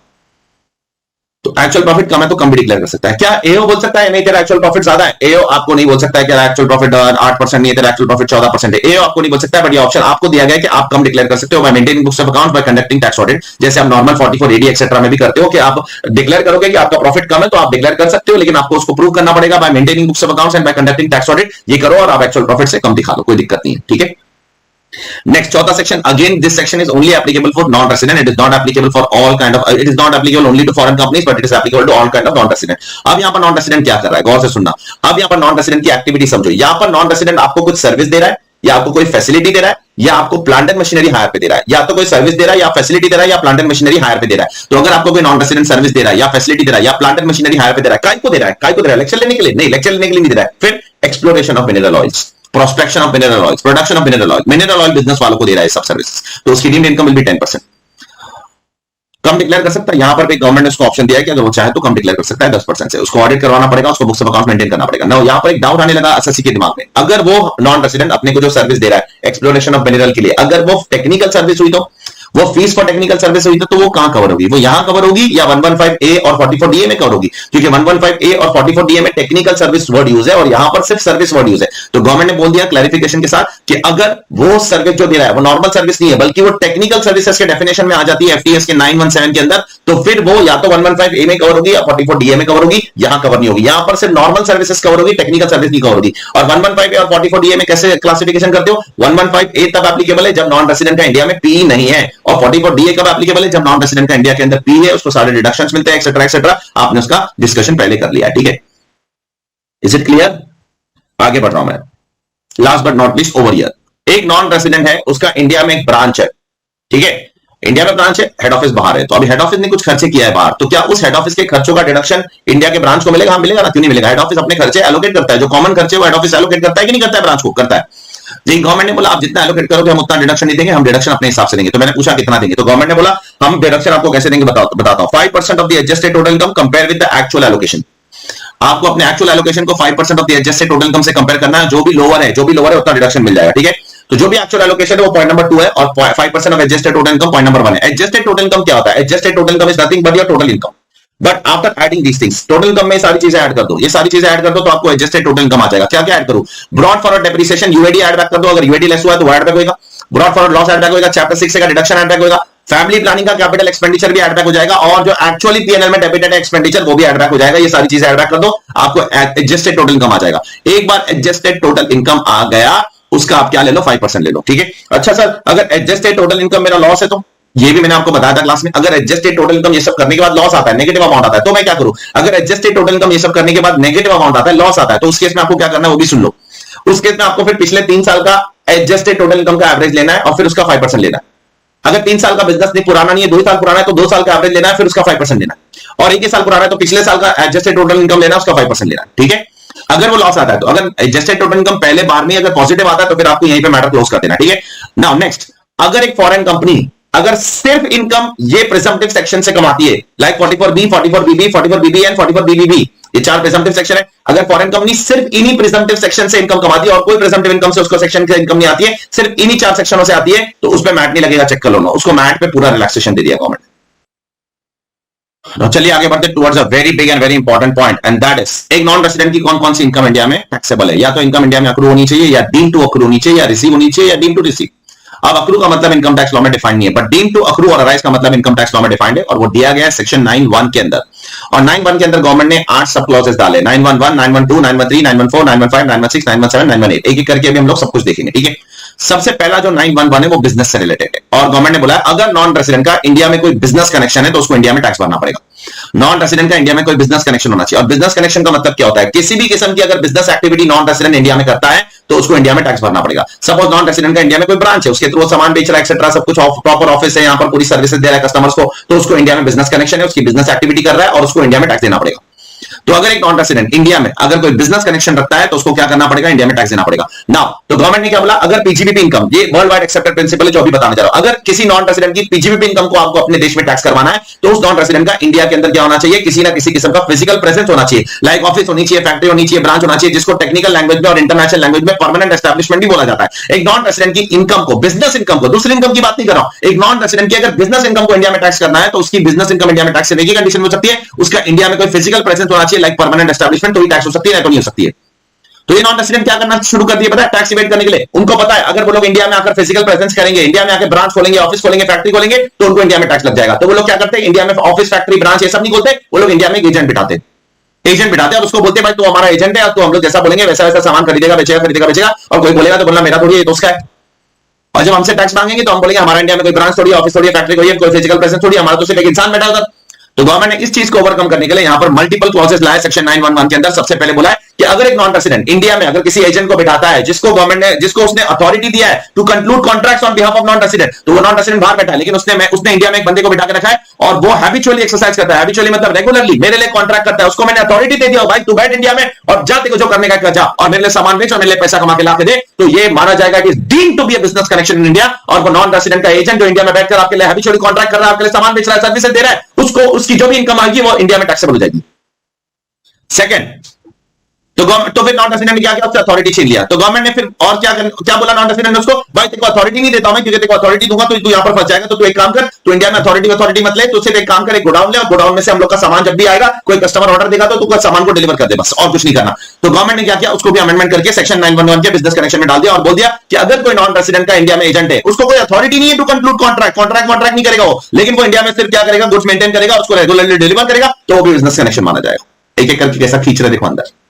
थर्ड कंडीशन, तो अब नॉन रेसिडेंट बोलने लगा, अरे यार इंडिया में अथॉरिटी दे रहा हूं तो भी दिमाग खराब कर रही है इंडियन गवर्नमेंट, इंडिया के अंदर अगर मैं अथॉरिटी नहीं दे रहा हूं, सिर्फ गुड्स डिलीवर करने बोल रहा हूं तो भी नाटक कर रही है इंडियन गवर्नमेंट, तो भी हमको खींच रही है बिजनेस कनेक्शन के डेफिनेशन में। तो अब नॉन रेसिडेंट क्या बोलने लगा पता है कि भाई तू इंडिया में जा और मेरे लिए सिर्फ ऑर्डर सिक्योर कर, कस्टमर से ऑर्डर लेकर आ और सिर्फ मेनली और होनली मेरे ले लेना, बाकी किसी के लिए मत लेना। तो गवर्नमेंट ने ये भी कंडीशन अंडर घुसेड़ दिया और बोला कि अगर नॉन रेसिडेंट का इंडिया में कोई एजेंट है जो मेनली उसके लिए काम करता है, होनली उसके लिए काम करता है, कभी कभी नहीं, मेनली और होनली उसके लिए काम करता है, तो वो एजेंट भी इंडिया के अंदर उसका बिजनेस कनेक्शन माना जाएगा। वो एजेंट नॉन रेसिडेंट के बिहाफ पे इंडिया में जो भी ऑर्डर सिक्योर कर रहा है वो नॉन रेसिडेंट का इनकम इंडिया में टैक्सेबल हो जाएगा। अब गौर से सुनना, सपोज नॉन रेसिडेंट मिस्टर है और मैं उसके लिए मेनली काम कर रहा हूं और मैं एक और मिस्टर भी है उसके लिए मेनली काम नहीं कर रहा हूं, तो जो मिस्टर बी की इनकम है वो इंडिया में टैक्स नहीं हो सकती है, मिस्टर ए की हो सकती है, क्योंकि मेनली और होनली इंडिया में ऑर्डर सिक्योर करना जरूरी है, ये वर्ड्स गवर्नमेंट ने लिखा है। लेकिन अब गवर्नमेंट ने इसमें भी ट्विस्ट डाल दिया, अगर वो नॉन रेसिडेंट है, मैं उसके लिए मेनली ऑर्डर सिक्योर कर रहा हूं तो उसकी इनकम तो इंडिया में टैक्स होगी, मिस्टर बी है उसके लिए मेनली नहीं कर रहा हूं, उसकी इनकम इंडिया में टैक्सेबल नहीं होगी। लेकिन अगर मिस्टर बी मिस्टर ए को कंट्रोल करता है या मिस्टर ए मिस्टर बी को कंट्रोल करता है और दोनों को मिलकर या तो कोई थर्ड पार्टी कंट्रोल करता है, तो मिस्टर बी की इनकम भी जो मेनली इंडिया में टैक्सेबल नहीं है वो भी इंडिया में अप्रूव हो जाएगी, चेक करना, वो भी गवर्नमेंट ने इंडिया में टैक्सेबल करवा दिया। प्लस गवर्नमेंट ने बोला यहां पर सिर्फ वही एजेंट की इनकम टैक्सेबल होगी जो हमारे लिए पूरी तरीके से काम करता है, डिपेंडेंट है हम पर। अगर कोई इंडिपेंडेंट एजेंट है जो हमारे लिए भी काम करता है, दूसरे के लिए भी काम करता है, जनरल काम करता है, उसका ऑर्डिनरी कोर्स ऑफ बिजनेस है, सबके लिए सामान खरीदना, एप्पल के लिए भी खरीदना, सैमसंग के लिए भी खरीदना, किसी के लिए डेडिकेटेड एजेंट नहीं है, इंडिपेंडेंट एजेंट है, तो independent agents are not covered over, only the dependent agents are covered over, ठीक है। तो ये सारा भाषण यहां पर दिया गया। Second, companies like Facebook, Google etcetera, इनको इंडिया में टैक्स लगाने के लिए, इनके लिए भी वही कॉन्सेप्ट एप्लीकेबल होगा। इंडिया में उनका क्या होना चाहिए, फिजिकल प्रेजेंस होना चाहिए, परमानेंट एस्टैब्लिशमेंट होना चाहिए, तभी जाकर इनकी इनकम टैक्सेबल हो जाएगी। लेकिन गवर्नमेंट ने अब इनके लिए एक स्पेशल कॉन्सेप्ट लाया बिजनेस कनेक्शन और बोला कोई फिजिकल प्रेजेंस की जरूरत नहीं है, अगर इनका सिग्निफिकेंट इकोनॉमिक प्रेजेंस भी हो जाएगा ना इंडिया में तो भी इनकम इनकी टैक्सेबल हो जाएगी। कोई ऑफिस की जरूरत नहीं, कोई ब्रांच की जरूरत नहीं, कोई सर्विसेज इंडिया में आकर रेंडर करने की जरूरत नहीं, भले वहीं से सर्विस रेंडर कर रहा है तो भी इंडिया में टैक्सेबल हो जाएगी। अरे बाप रे, तो गवर्नमेंट ने इसके लिए कुछ नोटिफाई किया है? The answer is yes. अब गवर्नमेंट ने इसको नोटिफाई कर दिया, क्या नोटिफाई कर दिया, अंडर रूल 11 यूडी, अगर कोई बंदा इनको 2 करोड़ रुपए से ज्यादा का पेमेंट करता है तो इनकी इनकम इंडिया में टैक्सेबल हो जाएगी, या अगर इंडिया में इनके 3 लाख से ज्यादा यूजर्स है तो भी इनकी इनकम इंडिया में टैक्सेबल हो जाएगी। चेक कर लो, गवर्नमेंट ने एक पेमेंट का थ्रेशोल्ड रखा है, एक यूजर्स का नंबर ऑफ यूजर्स का थ्रेशोल्ड रखा है। तो अगर इंडिया में इनके यूजर्स 3 करोड़ से ज्यादा है, 3 लाख से ज्यादा है तो भी इंडिया में इनकी इनकम टैक्सेबल है, और अगर इनकी इंडिया में इनकम 2 करोड़ रुपए से ज्यादा इनको अगर कोई पेमेंट करता है तो भी इनकम इंडिया में इनकी डीम टू अक्रू राइज हो जाएगी, सिग्निफिकेंट इकोनॉमिक प्रेजेंस। फिर भले इंडिया में तुम्हारा ब्रांच नहीं है, ऑफिस नहीं है, फैक्ट्री नहीं है, इंडिया में आप आते नहीं हो, कभी जिंदगी में इंडिया का मैप भी नहीं देखा, उससे कोई फर्क नहीं पड़ता है, टैक्स लगेगा। ये कैसी कंपनीज को पकड़ने के लिए गवर्नमेंट ने लाया है? ये फेसबुक जैसी कंपनीज को पकड़ने के लिए गवर्नमेंट ने लाया है, ठीक है। आगे बढ़ता हूं मैं। अब बिजनेस कनेक्शन में कुछ चीजें नहीं आएगी, गवर्नमेंट ने उसकी भी लिस्ट दिया है। सबसे पहले गवर्नमेंट ने बोला है कि कुछ चीजें बिजनेस कनेक्शन में नहीं आएगी, मतलब अब ये सारी चीजों पे इंडिया में टैक्स नहीं लग सकता है। सबसे पहले, अगर एक नॉन रेजिडेंट के इंडिया में सारे ऑपरेशंस नहीं होते, सारे ऑपरेशंस इंडिया में नहीं करता है। फॉर एग्जांपल इंडिया में वो गाड़ी तो बेचता है, लेकिन गाड़ी बनाता बाहर है, गाड़ी का मैन्युफैक्चरिंग बाहर हो रहा है, R&D बाहर हो रहा है, सब कुछ बाहर हो रहा है, इंडिया में सिर्फ वो बेच रहा है, तो पूरा प्रॉफिट इंडिया में टैक्स करना गलत बात हो जाएगी। Therefore only a reasonable profit has to be tax in India and not the entire profit. पूरा प्रॉफिट इंडिया में टैक्स नहीं होगा, लेकिन गवर्नमेंट ने बोला है ये 3 केसेस में तेरा पूरा प्रॉफिट इंडिया में टैक्स होगा। ये 3 केस कौन से हैं, गौर से सुनना, एक एक करके बराबर से इसको थोड़ा सा मैं बड़ा करता हूं पहले, तो ही समझ में आएगी ये चीजें, दिखेगा नहीं तो। ये 3 केसेस में तेरा पूरा प्रॉफिट इंडिया में टैक्स होगा, पूरा। पहला, income from advertisement targeting customers residing in India और accessing advertisement through IPA located in India. अगर कोई नॉन रेसिडेंट है, ठीक है, से फेसबुक है, फेसबुक ने सैमसंग को क्या किया, सैमसंग के लिए एडवर्टीजमेंट किया। और सैमसंग के लिए एडवर्टीजमेंट क्यों किया, क्योंकि सैमसंग को इंडियन कस्टमर्स को टारगेट करना है। तो फेसबुक ने जो सैमसंग के लिए एडवर्टीजमेंट किया, जो इंडियन कस्टमर को टारगेट कर रहा है, उससे जो फेसबुक पैसा कमा रहा है ना, वो इनकम पूरी इंडिया में टैक्सेबल हो जाएगी, चेक करो। Second, income from sale of data collected from persons residing in India. अगर एक कंपनी दूसरे इंडिया के बंदे से डेटा कलेक्ट करती है और किसी थर्ड पार्टी को बेचती है, सपोज फेसबुक ने इंडिया के किसी कंपनी से डेटा खरीदी, ठीक है, और किसी थर्ड पार्टी को बेची, उससे जो भी इनकम कमा रहा है वो पूरा इंडिया में टैक्सेबल हो जाएगा, चेक करो। और थर्ड पॉइंट के अंदर, जो इंडिया से कलेक्ट हुआ डेटा है, उसको यूज करके अगर आपने कोई सामान बेचा, देखो फेसबुक ने इंडिया के एक बंदे से डेटा कलेक्ट किया, सैमसंग को दिया। अब सैमसंग ने अगर वो डेटा कलेक्ट करके वो यूज करके कुछ सामान बेचा, तो वो भी इंडिया में टैक्सेबल हो जाएगा पूरा का पूरा, चेक करो। तो ये 3 income will always be deemed to accrue or arise in India, इसे दिमाग में रखना, ये हमेशा इंडिया में deemed to accrue or arise होगी, इस पे इंडिया में ही टैक्स लगने वाला है आपको, और कहीं नहीं लगेगा। नेक्स्ट, ये सब एक्सक्लूजन पढ़ रहे हैं। पॉइंट नंबर बी, कब कब इंडिया में आप टैक्स नहीं लगेगा, अब ये पढ़ो, क्योंकि पॉइंट नंबर 1 का ये सबसे पहले इसका ओरिजिनल हेडिंग तो ये ना, क्या क्या बिजनेस कनेक्शन में नहीं आता है। तो यहां पर हम लोग ने क्या क्या बिजनेस कनेक्शन में नहीं आता है पढ़ने के साथ साथ हम लोग ने ये भी पढ़ लिया क्या क्या हमेशा बिजनेस कनेक्शन में आ जाएगा, ये जो ग्रे बॉक्सेस के अंदर दिए गए, ठीक है, वो सारी चीजें हमेशा बिजनेस कनेक्शन का पार्ट मानी जाएगी। नेक्स्ट, गौर से सुनना मेरी बात। अगर कोई बंदा इंडिया आता है, कोई नॉन रेसिडेंट इंडिया आता है, सिर्फ परचेज करता है और एक्सपोर्ट करने के लिए, परचेज किया और एक्सपोर्ट कर दिया, उसकी इनकम इंडिया में टैक्सेबल नहीं होगी, चेक कर लेना। लेकिन इंडिया में आता है, मैन्युफैक्चर करता है, फिर एक्सपोर्ट करता है, तो इंडिया में टैक्स लग जाएगा। नेक्स्ट, अगर कोई न्यूज एजेंसी इंडिया में आती है, क्या करने के लिए, सिर्फ न्यूज कलेक्ट करने के लिए, और उसके बाद में कलेक्ट करने के बाद न्यूज इंडिया में नहीं दिखाते, it is transmitted out of India, it is not transmitted in India. अगर इंडिया के बाहर ट्रांसमिशन के लिए, उसकी इनकम इंडिया में टैक्सेबल नहीं होगी, चेक कर लेना। नेक्स्ट, अगर कोई बाहर की प्रोडक्शन कंपनीज आती है, जैसे हॉलीवुड की कोई प्रोडक्शन कंपनी इंडिया में आती है शूटिंग करने के लिए, उनकी इनकम एग्जेम्प्ट हो जाएगी सब्जेक्ट टू सम कंडीशन। पहला, कि अगर वो इंडिविजुअल है प्रोड्यूसर, तो इंडिया का सिटीजन नहीं होना मांगता है। अगर वो प्रोड्यूसर फर्म है, तो उसका कोई भी पार्टनर इंडिया का सिटीजन या इंडिया का रेजिडेंट नहीं होना मांगता है। और अगर वो कंपनी है, तो उसका कोई भी शेयर होल्डर इंडिया का सिटीजन या इंडिया का रेजिडेंट नहीं होना मांगता है। मतलब कोई भी इंडिया का रेजिडेंट और इंडिया का सिटीजन नहीं होना मांगता है। इंडिविजुअल तो है तो वो खुद नहीं होना मांगता है, और पार्टनरशिप फर्म और कंपनी है तो उनके पार्टनर और शेयर होल्डर्स भी नहीं होने मांगते, ठीक है। नेक्स्ट, अगर आप एक फॉरेन कंपनी हो और अगर आप एक स्पेशल नोटिफाइड जोन जो बॉम्बे के अंदर है, मुंबई के अंदर है, भारत डायमंड बोर्ड जो मैंने आपको क्लास में बोला था, वहां पर आकर आप अपने अनकट डायमंड और अनपॉलिश डायमंड को सिर्फ डिस्प्ले करते हो, तो उस डिस्प्ले करने को हम बिजनेस कनेक्शन नहीं मानेंगे और उस पर हम आपको इनकम टैक्स नहीं लगाएंगे, डोंट वरी अबाउट इट, ठीक है। तो यहां पर आपका बिजनेस कनेक्शन का डेफिनेशन खत्म हो जाता है।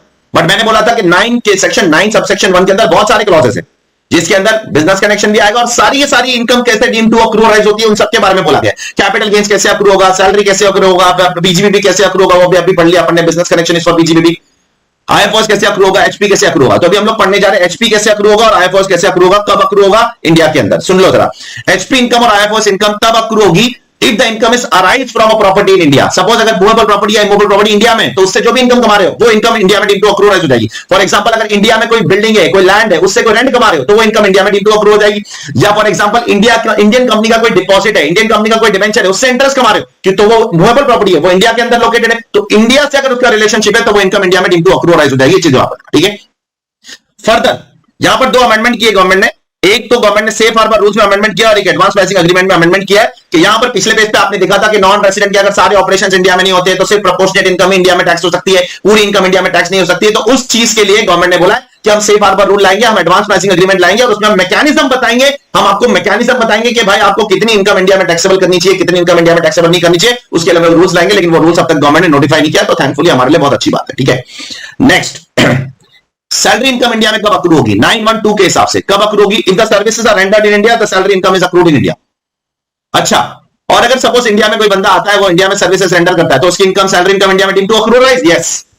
अच्छा, अगर इंडिया में कोई बंदा नौकरी करने आता है, उसको बाद में छुट्टी, अभी कंपनी छुट्टी भी तो देती है 1-2 महीने के लिए, अगर वो छुट्टी पे जाता है उसकी भी उसको सैलरी मिलती है, तो क्या उसकी भी इनकम इंडिया में टैक्स होगी, यस।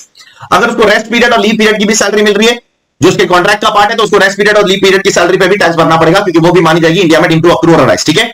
नेक्स्ट, अगर गवर्नमेंट ऑफ इंडिया अपने सिटीजन को इंडिया के बाहर सैलरी देती है, तो मिसाल के तौर पर अगर फॉरेन एम्बेसी में जो लोग बैठे, ठीक है, मतलब यूके में जो इंडियन एम्बेसी वाले लोग बैठे, गवर्नमेंट ऑफ इंडिया उनको सैलरी देगी ना, तो गवर्नमेंट ऑफ इंडिया जो उनको सैलरी दे रही है अपने सिटीजन को, तो क्या वो भी डीम टू अक्रूराइज हो जाएगी? यस, वो भी डीम टू अक्रूराइज हो जाएगी, उनके ऊपर भी टैक्स लगेगा, लेकिन उनके जो परक्विजिट्स और अलावेंसेस है उसको गवर्नमेंट ने सेक्शन 10(7) में एग्जाम कर दिया, चेक कर लेना।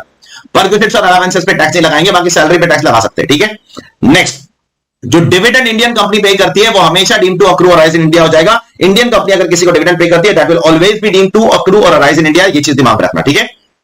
ये देख लो, फिर आगे बढ़ते हैं। यहां पर आपका सेक्शन 9 खत्म होता है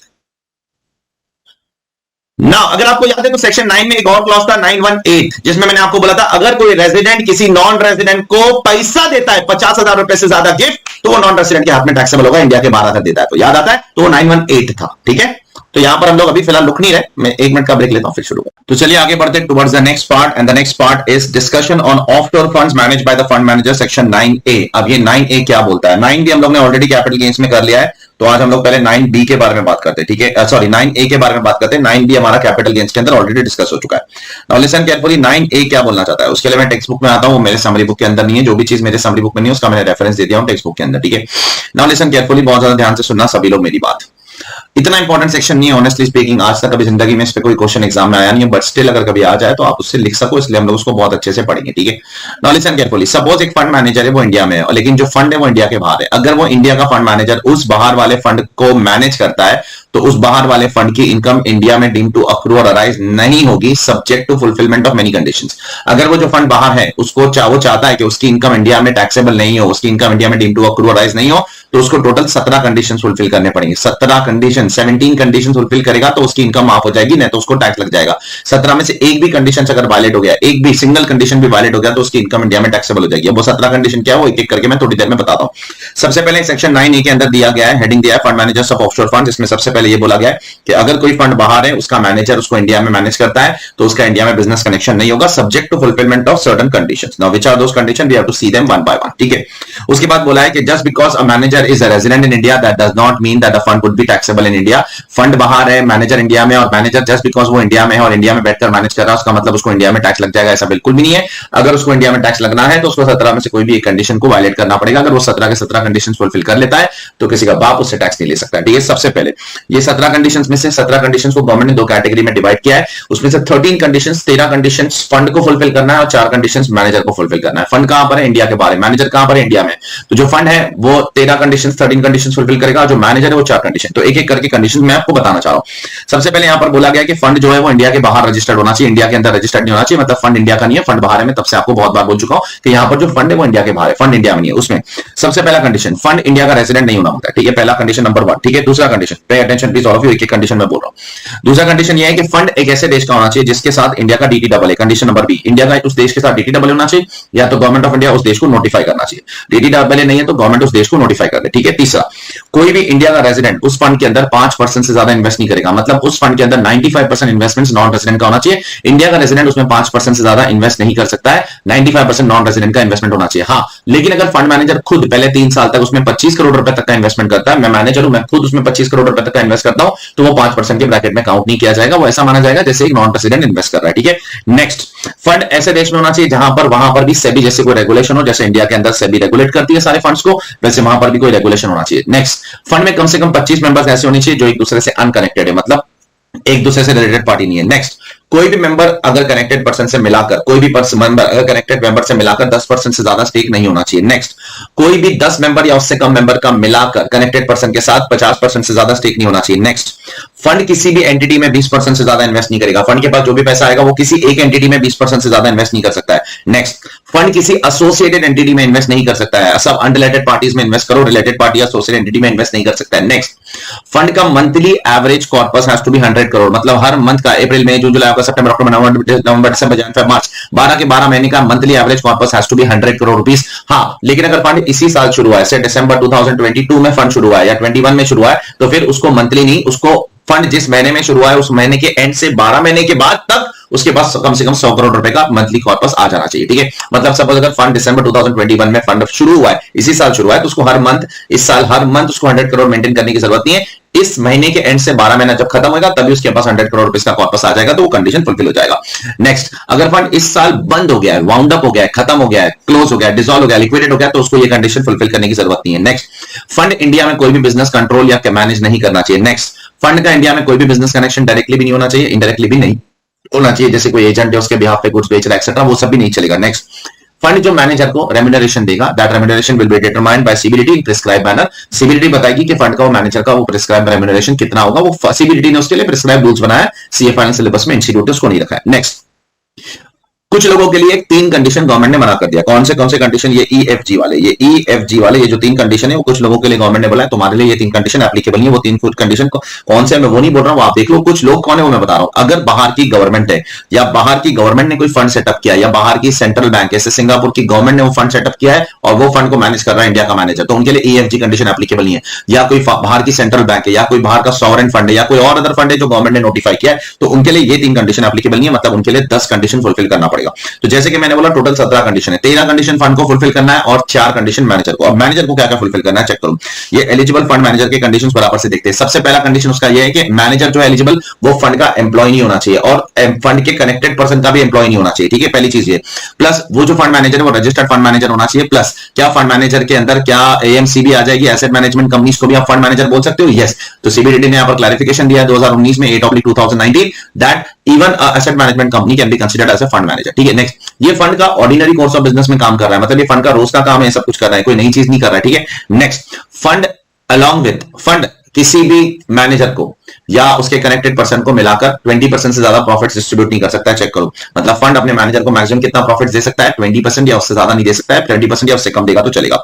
नेक्स्ट, अगर फंड मैनेजर IFSC के अंदर लोकेटेड है तो गवर्नमेंट ने बोला है और 2024 के पहले ऑपरेशन शुरू करता है। IFSC के अंदर फंड मैनेजर लोकेटेड है, मुंबई में नहीं, दिल्ली में नहीं, IFSC के अंदर लोकेटेड है, 2024 के पहले ऑपरेशन शुरू करता है, तो गवर्नमेंट ने बोला है कि भाई तेरे लिए हम कुछ कंडीशंस मना कर देंगे, तू ये सारे कंडीशंस फुलफिल मत करना। तो टोटल 17 के 17 कंडीशंस तेरे को फुलफिल करने की जरूरत नहीं, उसमें से कुछ कंडीशंस हम तेरे लिए स्ट्राइक ऑफ कर देंगे कि वो सारे तू नहीं भी फुलफिल करेगा तो चल जाएगा, ठीक है।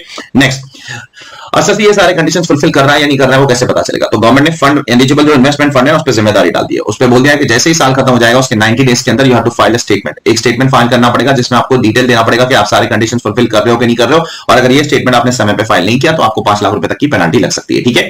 तो ये सारी चीजें दी गई है इस पर्टिकुलर टॉपिक के अंदर, ठीक है। ठीक है, इतना इंपॉर्टेंट सेक्शन नहीं, मैं आपको फिर से बोलना चाहता हूं, ये एक बार भी अभी तक तो आया नहीं, आगे जाकर मुझे नहीं पता आएगा कि नहीं आएगा। Now let us talk about the master section of TDS, that is section 195। 195 क्या बोलता है कि अगर आप किसी भी नॉन रेसिडेंट या फॉरेन कंपनी को कुछ पेमेंट करते हो तो आपको 195 में TDS काटना पड़ेगा। कितने रेट पे काटना पड़ेगा? रेट्स इन फोर्स जो गवर्नमेंट बताएगी। रेट्स इन फोर्स कहां से मिल जाएगा? आपको फाइनेंस एक्ट के अंदर रेट्स इन फोर्स की लिस्ट मिल जाती है। अगर आप फाइनेंस एक्ट खोलो तो फाइनेंस एक्ट 2021 आपके एग्जाम के लिए एप्लीकेबल है, तो फाइनेंस एक्ट 2021 खोलो, आपको वहां पर रेट्स इन फोर्स की पूरी लिस्ट मिल जाएगी, ठीक है। नेक्स्ट, TDS काटेगा कौन? Any person. TDS काटने वाला एनी पर्सन। TDS किसका काटेंगे? किसका TDS कटेगा? TDS जिसका कटेगा वो नॉन रेसिडेंट फॉरेन कंपनी होना चाहिए। जो TDS काट रहा है, मतलब पेयर कोई भी हो सकता है, पेयर रेजिडेंट भी हो सकता है, पेयर नॉन रेजिडेंट भी हो सकता है, उससे फर्क नहीं पड़ता है, गवर्नमेंट ने बोल दिया, ठीक है। प्लस पेयर को TDS काटने के लिए कोई प्रेजेंस की जरूरत नहीं है, कोई प्लेस ऑफ बिजनेस की जरूरत नहीं है, उसका अगर इंडिया में प्रेजेंस नहीं है तो भी TDS काटना है, अगर इंडिया में अगर उसका प्रेजेंस है तो भी TDS काटना है, नहीं है तो भी काटना है, बिजनेस कनेक्शन है तो भी काटना है, बिजनेस कनेक्शन नहीं है तो भी काटना है, उससे फर्क नहीं पड़ता है। Deductor has to be any person, deductee has to be non resident and foreign company, ये चीज दिमाग रखना, ठीक है। प्लस TDS कब कटेगा? अगर सामने वाले की income is chargeable to tax in India. अगर सामने वाले की income is not chargeable to tax in India तो TDS क्यों काटोगे भाई? अगर सामने वाले की इनकम इंडिया में अक्रू या रिसीव या कुछ हो ही नहीं रही है तो आप TDS काटने का कोई सवाल ही नहीं उठता, ठीक है। नेक्स्ट, TDS कब कटेगा? तो बाय डिफॉल्ट गवर्नमेंट ने बोल दिया TDS कटेगा ऑन क्रेडिट और payment which ever is earlier, जो भी अर्लियर होगा उस टाइम पे TDS कटेगा। लेकिन अगर गवर्नमेंट या पब्लिक सेक्टर बैंक या पब्लिक फाइनेंशियल इंस्टीट्यूशन इंटरेस्ट पे कर रही है, ठीक है, कौन गवर्नमेंट, पब्लिक सेक्टर बैंक या पब्लिक फाइनेंशियल इंस्टीट्यूशन इंटरेस्ट का पेमेंट कर रही है, तो उसमें TDS अक्रूवल बेसिस पे नहीं, क्रेडिट बेसिस पे नहीं, बल्कि ओनली ऑन पेमेंट बेसिस कटने वाला, ये चीज दिमाग में रखना। ये एक एक्सेप्शन डाल के रखा है गवर्नमेंट ने इस पर्टिकुलर सेक्शन के अंदर, ठीक है। नेक्स्ट, अगर सामने वाले की इनकम इंडिया में अक्रू नहीं होती है, ठीक है। अब ये जो सेक्शन 195 है ना, उसके अंदर गवर्नमेंट ने बहुत सारे और भी कंडीशंस डाल के रखे, जैसे मैं आपको बताता हूं। जैसे जो अगर आप किसी नॉन रेसिडेंट को पेमेंट कर रहे हो ना, तो आपको बहुत सारे प्रोसीजर्स फॉलो करने पड़ते हैं, जैसे फॉर्म 15CA, फॉर्म 15CB, ये सब भरवाना पड़ता है, ठीक है। ये एक बेसिक प्रोसीजर है, ये सब आपको भरना पड़ेगा। ये नहीं भरोगे तो आप पे पेनलाइज गवर्नमेंट जिस तरीके से भी पेनलाइज करना है वो करती रहेगी। नाउ लिसन केयरफुली, अगर आपने किसी नॉन रेसिडेंट को पेमेंट किया, ठीक है, अगर उसकी इनकम चार्जेबल टू टैक्स है तो आप तो टीडीएस काटोगे, ठीक है, फॉर्म 15 सी सीबी ये सब भी भरोगे। लेकिन अगर सामने वाली की इनकम इंडिया में चार्जेबल टू टैक्स नहीं है और अगर वो नॉन रेसिडेंट है तो भी आपको फॉर्म 15 सी सीबी भरना पड़ेगा। उसके रिक्विजिट पार्ट होते हैं, part A, part B, part C, part D, अलग अलग पार्ट होते हैं। कुछ पार्ट्स आपको भरने मैंडेटरी है, भले सामने वाली की इनकम इंडिया में चार्जेबल टू टैक्स हो या नहीं हो, उससे फर्क नहीं पड़ता। अगर सामने वाली की इनकम इंडिया में चार्जेबल टू टैक्स है तो भी भरना पड़ेगा, और सामने वाली की इनकम अगर इंडिया में चार्जेबल टू टैक्स नहीं है तो भी आपको उस केस में उसका टैक्स भरने के, टैक्स मत भरो, टैक्स के अंदर लिख लो जीरो रेट, लेकिन उसके लिए आपको फॉर्म 15 सीएसीबी की फॉर्मेलिटीज पूरी करनी पड़ेगी, ठीक है। नेक्स्ट, अगर कभी कभी एसएससी को क्या लगता है, अगर मैं जिसको पेमेंट कर रहा हूं ना, उस सामने वाले की इनकम पूरी इंडिया में टैक्सेबल नहीं है, the entire income of the other person is not chargeable to tax in India, तो ऐसे केस में क्या करने का, सपोज मैंने उसको 5 लाख रुपए पेमेंट किया और मुझे लग रहा है कि पूरा 5 लाख रुपए इंडिया में अक्रू नहीं हो रहा है, 5 लाख में से कुछ प्रपोर्शन अक्रू हो रहा है। अब वो प्रपोर्शन कितना होगा मुझे आइडिया नहीं है, उसको प्रपोर्शन कैसे निकालने का मुझे पता नहीं, लॉ के अंदर भी उसके लिए कोई मैकेनिज्म दिया नहीं। तो ऐसे केस में गवर्नमेंट ने बोला आप चिंता करने की जरूरत नहीं है, आप क्या करो, आप असेसिंग ऑफिसर को एक एप्लीकेशन दे दो, ठीक है। असेसिंग ऑफिसर डिटरमाइन करेगा अप्रोप्रिएट पोर्शन कितना है। सपोज असेसिंग ऑफिसर ने बोला आप 5 लाख पेमेंट कर रहे हो, उसमें से 3 लाख रुपए पे आपको टीडीएस काटना है क्योंकि 3 लाख इंडिया में अक्रू है, तो आप सिर्फ 3 लाख रुपए पे टीडीएस काटो, ठीक है। तो ऐसे केस में सेक्शन 195 सबसेक्शन 2 में आपको एओ को एप्लीकेशन देना पड़ता है, आप यहां पर देख सकते हो। नाउ आगे कुछ हाईकोर्ट के जजमेंट है, दिल्ली हाईकोर्ट का जजमेंट है जिसमें बोला गया अगर आप किसी नॉन रेसिडेंट एजेंट को पेमेंट कर रहे हो जिसकी इनकम इंडिया में चार्जेबल टू टैक्स ही नहीं है, अगर किसी नॉन रेसिडेंट एजेंट को पेमेंट कर रहे हो जिसकी इनकम इंडिया में चार्जेबल टू टैक्स नहीं है, आपने टीडीएस नहीं काटा, क्यों नहीं काटा, क्योंकि सामने वाले की इनकम इंडिया में चार्जेबल टू टैक्स नहीं है, इसलिए मैंने टीडीएस नहीं काटा। तो ऐसे केस में अगर आपने टीडीएस नहीं काटा तो आपका खर्चा डिसलाउ नहीं हो सकता है, ठीक है। गवर्नमेंट ने बोल दिया कि यहाँ पर आपका डिसलावेंस पॉसिबल नहीं है। सिमिलरली अगर आप किसी ओवरसीज एजेंट को पेमेंट करते हो, किसी ओवरसीज एजेंट को, से यूके में एक एजेंट है उसको मैंने पेमेंट किया और मेरी जो सर्विसेज है उसने इंडिया में नहीं दिया, वही यूके में मुझे दिया, ठीक है, तो मैंने उसको पेमेंट किया। एक यूके का एक एजेंट पकड़ा, मैंने बोला मुझे सर्विसेज चाहिए, मुझे उसने यूके में ही सर्विस दिया, मैंने उसको पेमेंट किया, तो उस पे वैसे भी उसकी इनकम इंडिया में चार्जेबल टू टैक्स नहीं है, तो उस पे टीडीएस नहीं कर सकता है, ठीक है। ये दो चीजें यहां पर बोली गई है। नेक्स्ट रूल 115, ये बहुत ज्यादा इंपॉर्टेंट रूल है आपके सीए फाइनेंस सिलेबस के अंदर, इसको बहुत ज्यादा अच्छे से कान खोल के इसको सुन लेना। क्या बोलता है सर ये, अगर आप इंडिया के बाहर कुछ इनकम कमाते हो या कहीं पर भी कोई इनकम कमाते हो लेकिन फॉरेन करेंसी में कमाते हो तो उसको कन्वर्ट कैसे करोगे, ठीक है। तो अगर इंडिया में अगर आपको टोटल इनकम कंप्यूट करना है, इनकम टैक्स नहीं, इनकम की बात कर रहा हूं मैं, इनकम कन्वर्जन कैसे होगा, टैक्स कन्वर्जन कैसे होगा, वो आगे जाकर रूल 128 में बोलूंगा। अगर आप फॉरेन में टैक्स भर के आते हो, डॉलर में टैक्स भर के आते हो, उसको कन्वर्ट कैसे करोगे इंडिया में क्रेडिट लेने के लिए, तो इंडिया में क्रेडिट लेने के लिए उसको कन्वर्ट करोगे रूल 128 के हिसाब से, और इनकम को कन्वर्ट कैसे रूल 115 के हिसाब से, ये चीज दिमाग में रखना। तो सर यहां पर रूल 115 के हिसाब से हम इसको कैसे कन्वर्ट करेंगे सर, टीटीबीआर के हिसाब से, टीटीबीआर के हिसाब से कन्वर्ट करोगे, लेकिन किस दिन का टीटीबीआर लेना है आपको। से मैंने यूके में जाकर पीजीबीपी इनकम कमाया, यूएस में जाकर कैपिटल गेन्स इनकम कमाया, सिंगापुर में जाकर हाउस प्रॉपर्टी इनकम कमाया और जापान में जाकर सैलरी कमाया, उसको मेरे को कन्वर्ट करना है, तो रेट क्या है, रेट तो टीटीबीआर है, टेलीग्राफिक ट्रांसफर बाइंग रेट, तो एसबीआई का रेट है, लेकिन रेट कौन से दिन का लेना है आपको, कौन से दिन का लेना है, वो भी चीज इंपॉर्टेंट है। तो गवर्नमेंट ने यहां पर बोल दिया, गौर से सुन लेना, ठीक है। अगर आप इनकम फ्रॉम हाउस प्रॉपर्टी कमाते हो या पीजीबीपी कमाते हो, ठीक है, other than the PGBP mention in point number 2, मतलब point number 3, sorry point number 2 नहीं आना चाहिए, 3 आना चाहिए। अगर आप हाउस प्रॉपर्टी कमाते हो, पीजीबीपी कमाते हो, ये वाली पीजीबीपी छोड़ के जो यहां नीचे मेंशन है, या आप आईएफओएस कमाते हो, डिविडेंड और इंटरेस्ट नहीं, डिविडेंड और इंटरेस्ट को छोड़कर और कोई आईएफओएस, तो आपको last day of the previous लेना है। तो हाउस प्रॉपर्टी के लिए last day of the previous है, और पीजीबीपी के लिए last day of the previous है, आईएफओएस के लिए last day of the previous है, डिविडेंड और इंटरेस्ट के लिए क्या करना है वो बात करते हैं। अब बच गया क्या, सैलरी बच गया, हाँ बच गया, इंटरेस्ट और सिक्योरिटी बच गया क्योंकि ये ऊपर कवर नहीं है तो नीचे आ जाएगा। पीजीबीपी में एक कैटेगरी पीजीबीपी है non resident engage in operation of shipping, जो सेक्शन 44B के अंदर कवर है। डिविडेंड्स बच गया क्योंकि वो ऊपर कवर नहीं, कैपिटल गेन्स बच गया क्योंकि वो ऊपर कवर नहीं, ठीक है। तो दोनों में से कोई भी एक याद रखो, दूसरा आपको ऑटोमेटिकली याद हो जाएगा, ठीक है। ऊपर वाला याद रखो, नीचे वाला, ऊपर वाला याद रखना ज्यादा आसान है। तो अगर आप इनकम फ्रॉम हाउस प्रॉपर्टी कमाते हो, पीजीबीपी कमाते हो, नॉन रेसिडेंट का शिपिंग बिजनेस छोड़कर कोई भी पीजीबीपी, या आईएफओएस कमाते हो, डिविडेंड इंटरेस्ट छोड़कर कोई भी, तो आपको last day of the previous year के हिसाब से कन्वर्ट करना पड़ेगा। बाकी सब केसेस में आपको last day of the previous year के हिसाब से कन्वर्ट नहीं करना है, but the last day of the preceding month के हिसाब से कंप्यूट करना है। मतलब अगर फेब का सैलरी है तो आपको 31 जैन का वैल्यू लेना है, अगर जैन का सैलरी है तो 31 दिसंबर का वैल्यू लेना है, नवंबर का सैलरी है तो 31 अक्टूबर का वैल्यू लेना है, जुलाई का सैलरी है तो 30 जून का। तो मतलब यहां पर जो पॉइंट नंबर 3 ना, यहां बहुत मेहनत है। मेहनत क्या है, यहां पर हो सकता है आपको 12 महीने का 12 अलग कन्वर्जन रेट लेना पड़ेगा, लेकिन यहां पर आपको एक ही कन्वर्जन रेट लेना है जो 31 मार्च वाला रेट है, बराबर से देख लो। तो चलिए आगे बढ़ते हैं towards one last part of this chapter, that is एक नॉन रेसिडेंट का अगर इंडिया में बीपीओ यूनिट है, बिजनेस प्रोसेस आउटसोर्सिंग, तो उसकी इनकम टैक्स इंडिया में कैसे टैक्सेबिलिटी होगी। और इसके ऊपर सीबीडीटी ने एक सर्कुलर दिया है, ये लेकिन ये सर्कुलर सीबीडीटी ने सिर्फ आईटी एनेबल बीपीओ के लिए दिया है, बाकी सब बीपीओ के लिए नहीं दिया है, ठीक है। तो सपोज मान लो बाहर एक नॉन रेसिडेंट है, उसका इंडिया में बीपीओ, आईटी एनेबल बीपीओ मतलब जो call centre, wall centre etcetera बोल सकते हो, वैसा है, ठीक है। तो क्या अगर एक नॉन रेसिडेंट इंडिया में एक बीपीओ खोल लेगा तो क्या उस बीपीओ का इनकम तो इंडिया में टैक्स होगा, वो छोड़ दो, तो क्या उस नॉन रेसिडेंट की सारी इनकम इंडिया में टैक्स होना शुरू हो जाएगी? The answer is no. उसके लिए आपको चेक करना पड़ेगा क्या वो नॉन रेसिडेंट और इंडिया में जो बीपीओ है, क्या उन दोनों के बीच में कोई बिजनेस कनेक्शन है। अगर उन दोनों के बीच में कोई बिजनेस कनेक्शन है तो वो नॉन रेसिडेंट की इनकम इंडिया में टैक्स होगी, ठीक है। और अगर उनका कोई बिजनेस कनेक्शन है तो ये माना जाएगा कि वो नॉन रेसिडेंट का ये जो बीपीओ है ये बीपीओ एक नॉर्मल बीपीओ नहीं है, बल्कि वो बीपीओ उसका इंडिया में एक परमानेंट एस्टैब्लिशमेंट है। कब बोले जाएगा? जब वो नॉन रेसिडेंट का बिजनेस कनेक्शन एस्टैब्लिश हो जाएगा तो वो बीपीओ। लेकिन अगर वो नॉन रेसिडेंट का और बीपीओ के बीच में कोई बिजनेस कनेक्शन नहीं है तो ये माना जाएगा दोनों के बीच में कोई पी नहीं है। अब मान लो अगर वो नॉन रेसिडेंट का जो बीपीओ इंडिया में बैठा हुआ है वो अगर उसके दोनों के बीच में बिजनेस कनेक्शन है, ठीक है, और तो फिर वो नॉन रेसिडेंट का माना जाएगा कि इंडिया में उसका परमानेंट एस्टैब्लिशमेंट है। एक बार इंडिया में परमानेंट एस्टैब्लिशमेंट हो गया, आपकी पीजीबीपी इनकम इंडिया में टैक्सेबल हो जाएगी और फिर आपको नॉर्मल कंप्यूटेशन करने मिलेगा, आपको सारे डिडक्शंस मिलेंगे एक्सेट्रा। इन सब चीजों के बारे में यहां पर बोला गया, ठीक है, चेक कर लो बराबर से। So this is where your discussion of the big topic and the very important topic for CA final international tax part paper 7 that is non resident completes. तो इस रिवीजन वीडियो में हम लोग ने डिविडेंड देखा, टैक्सेशन ऑफ डिविडेंड, उसके बाद में म्यूचुअल फंड्स, छोटे छोटे टॉपिक स्टार्ट में देखे और फिर ये बड़ा टॉपिक हमने इस पर्टिकुलर रिवीजन वीडियो में खत्म किया। तो अभी मैं फिलहाल इस रिवीजन वीडियो को रोकता हूं। मेरे हिसाब से 2 और रिवीजन में मेरा पूरा का पूरा डिस्कशन खत्म हो जाएगा। मैं जल्द से जल्द डालने की कोशिश करता हूं उसको, ठीक है। So I hope you all are enjoying the revision videos. I hope you all are making the best use, आप उसका सबसे बेहतरीन यूज कर रहे होंगे टेक्नोलॉजी का।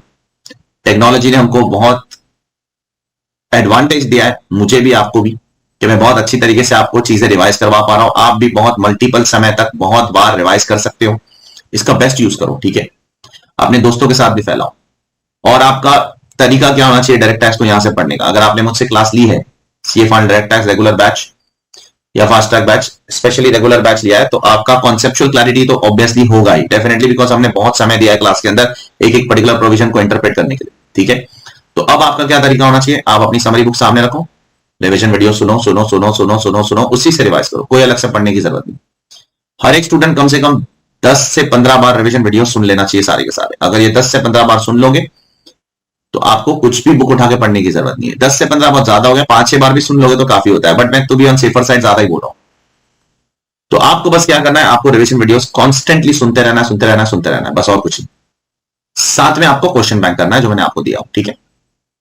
Revision video, question bank, plus साथ में आपको केस लॉ का बुक करना है जो मैंने आपको दिया, और केस लॉ का लेक्चर भी मैंने डाल दिया यूट्यूब पे, आप चेक कर सकते हो।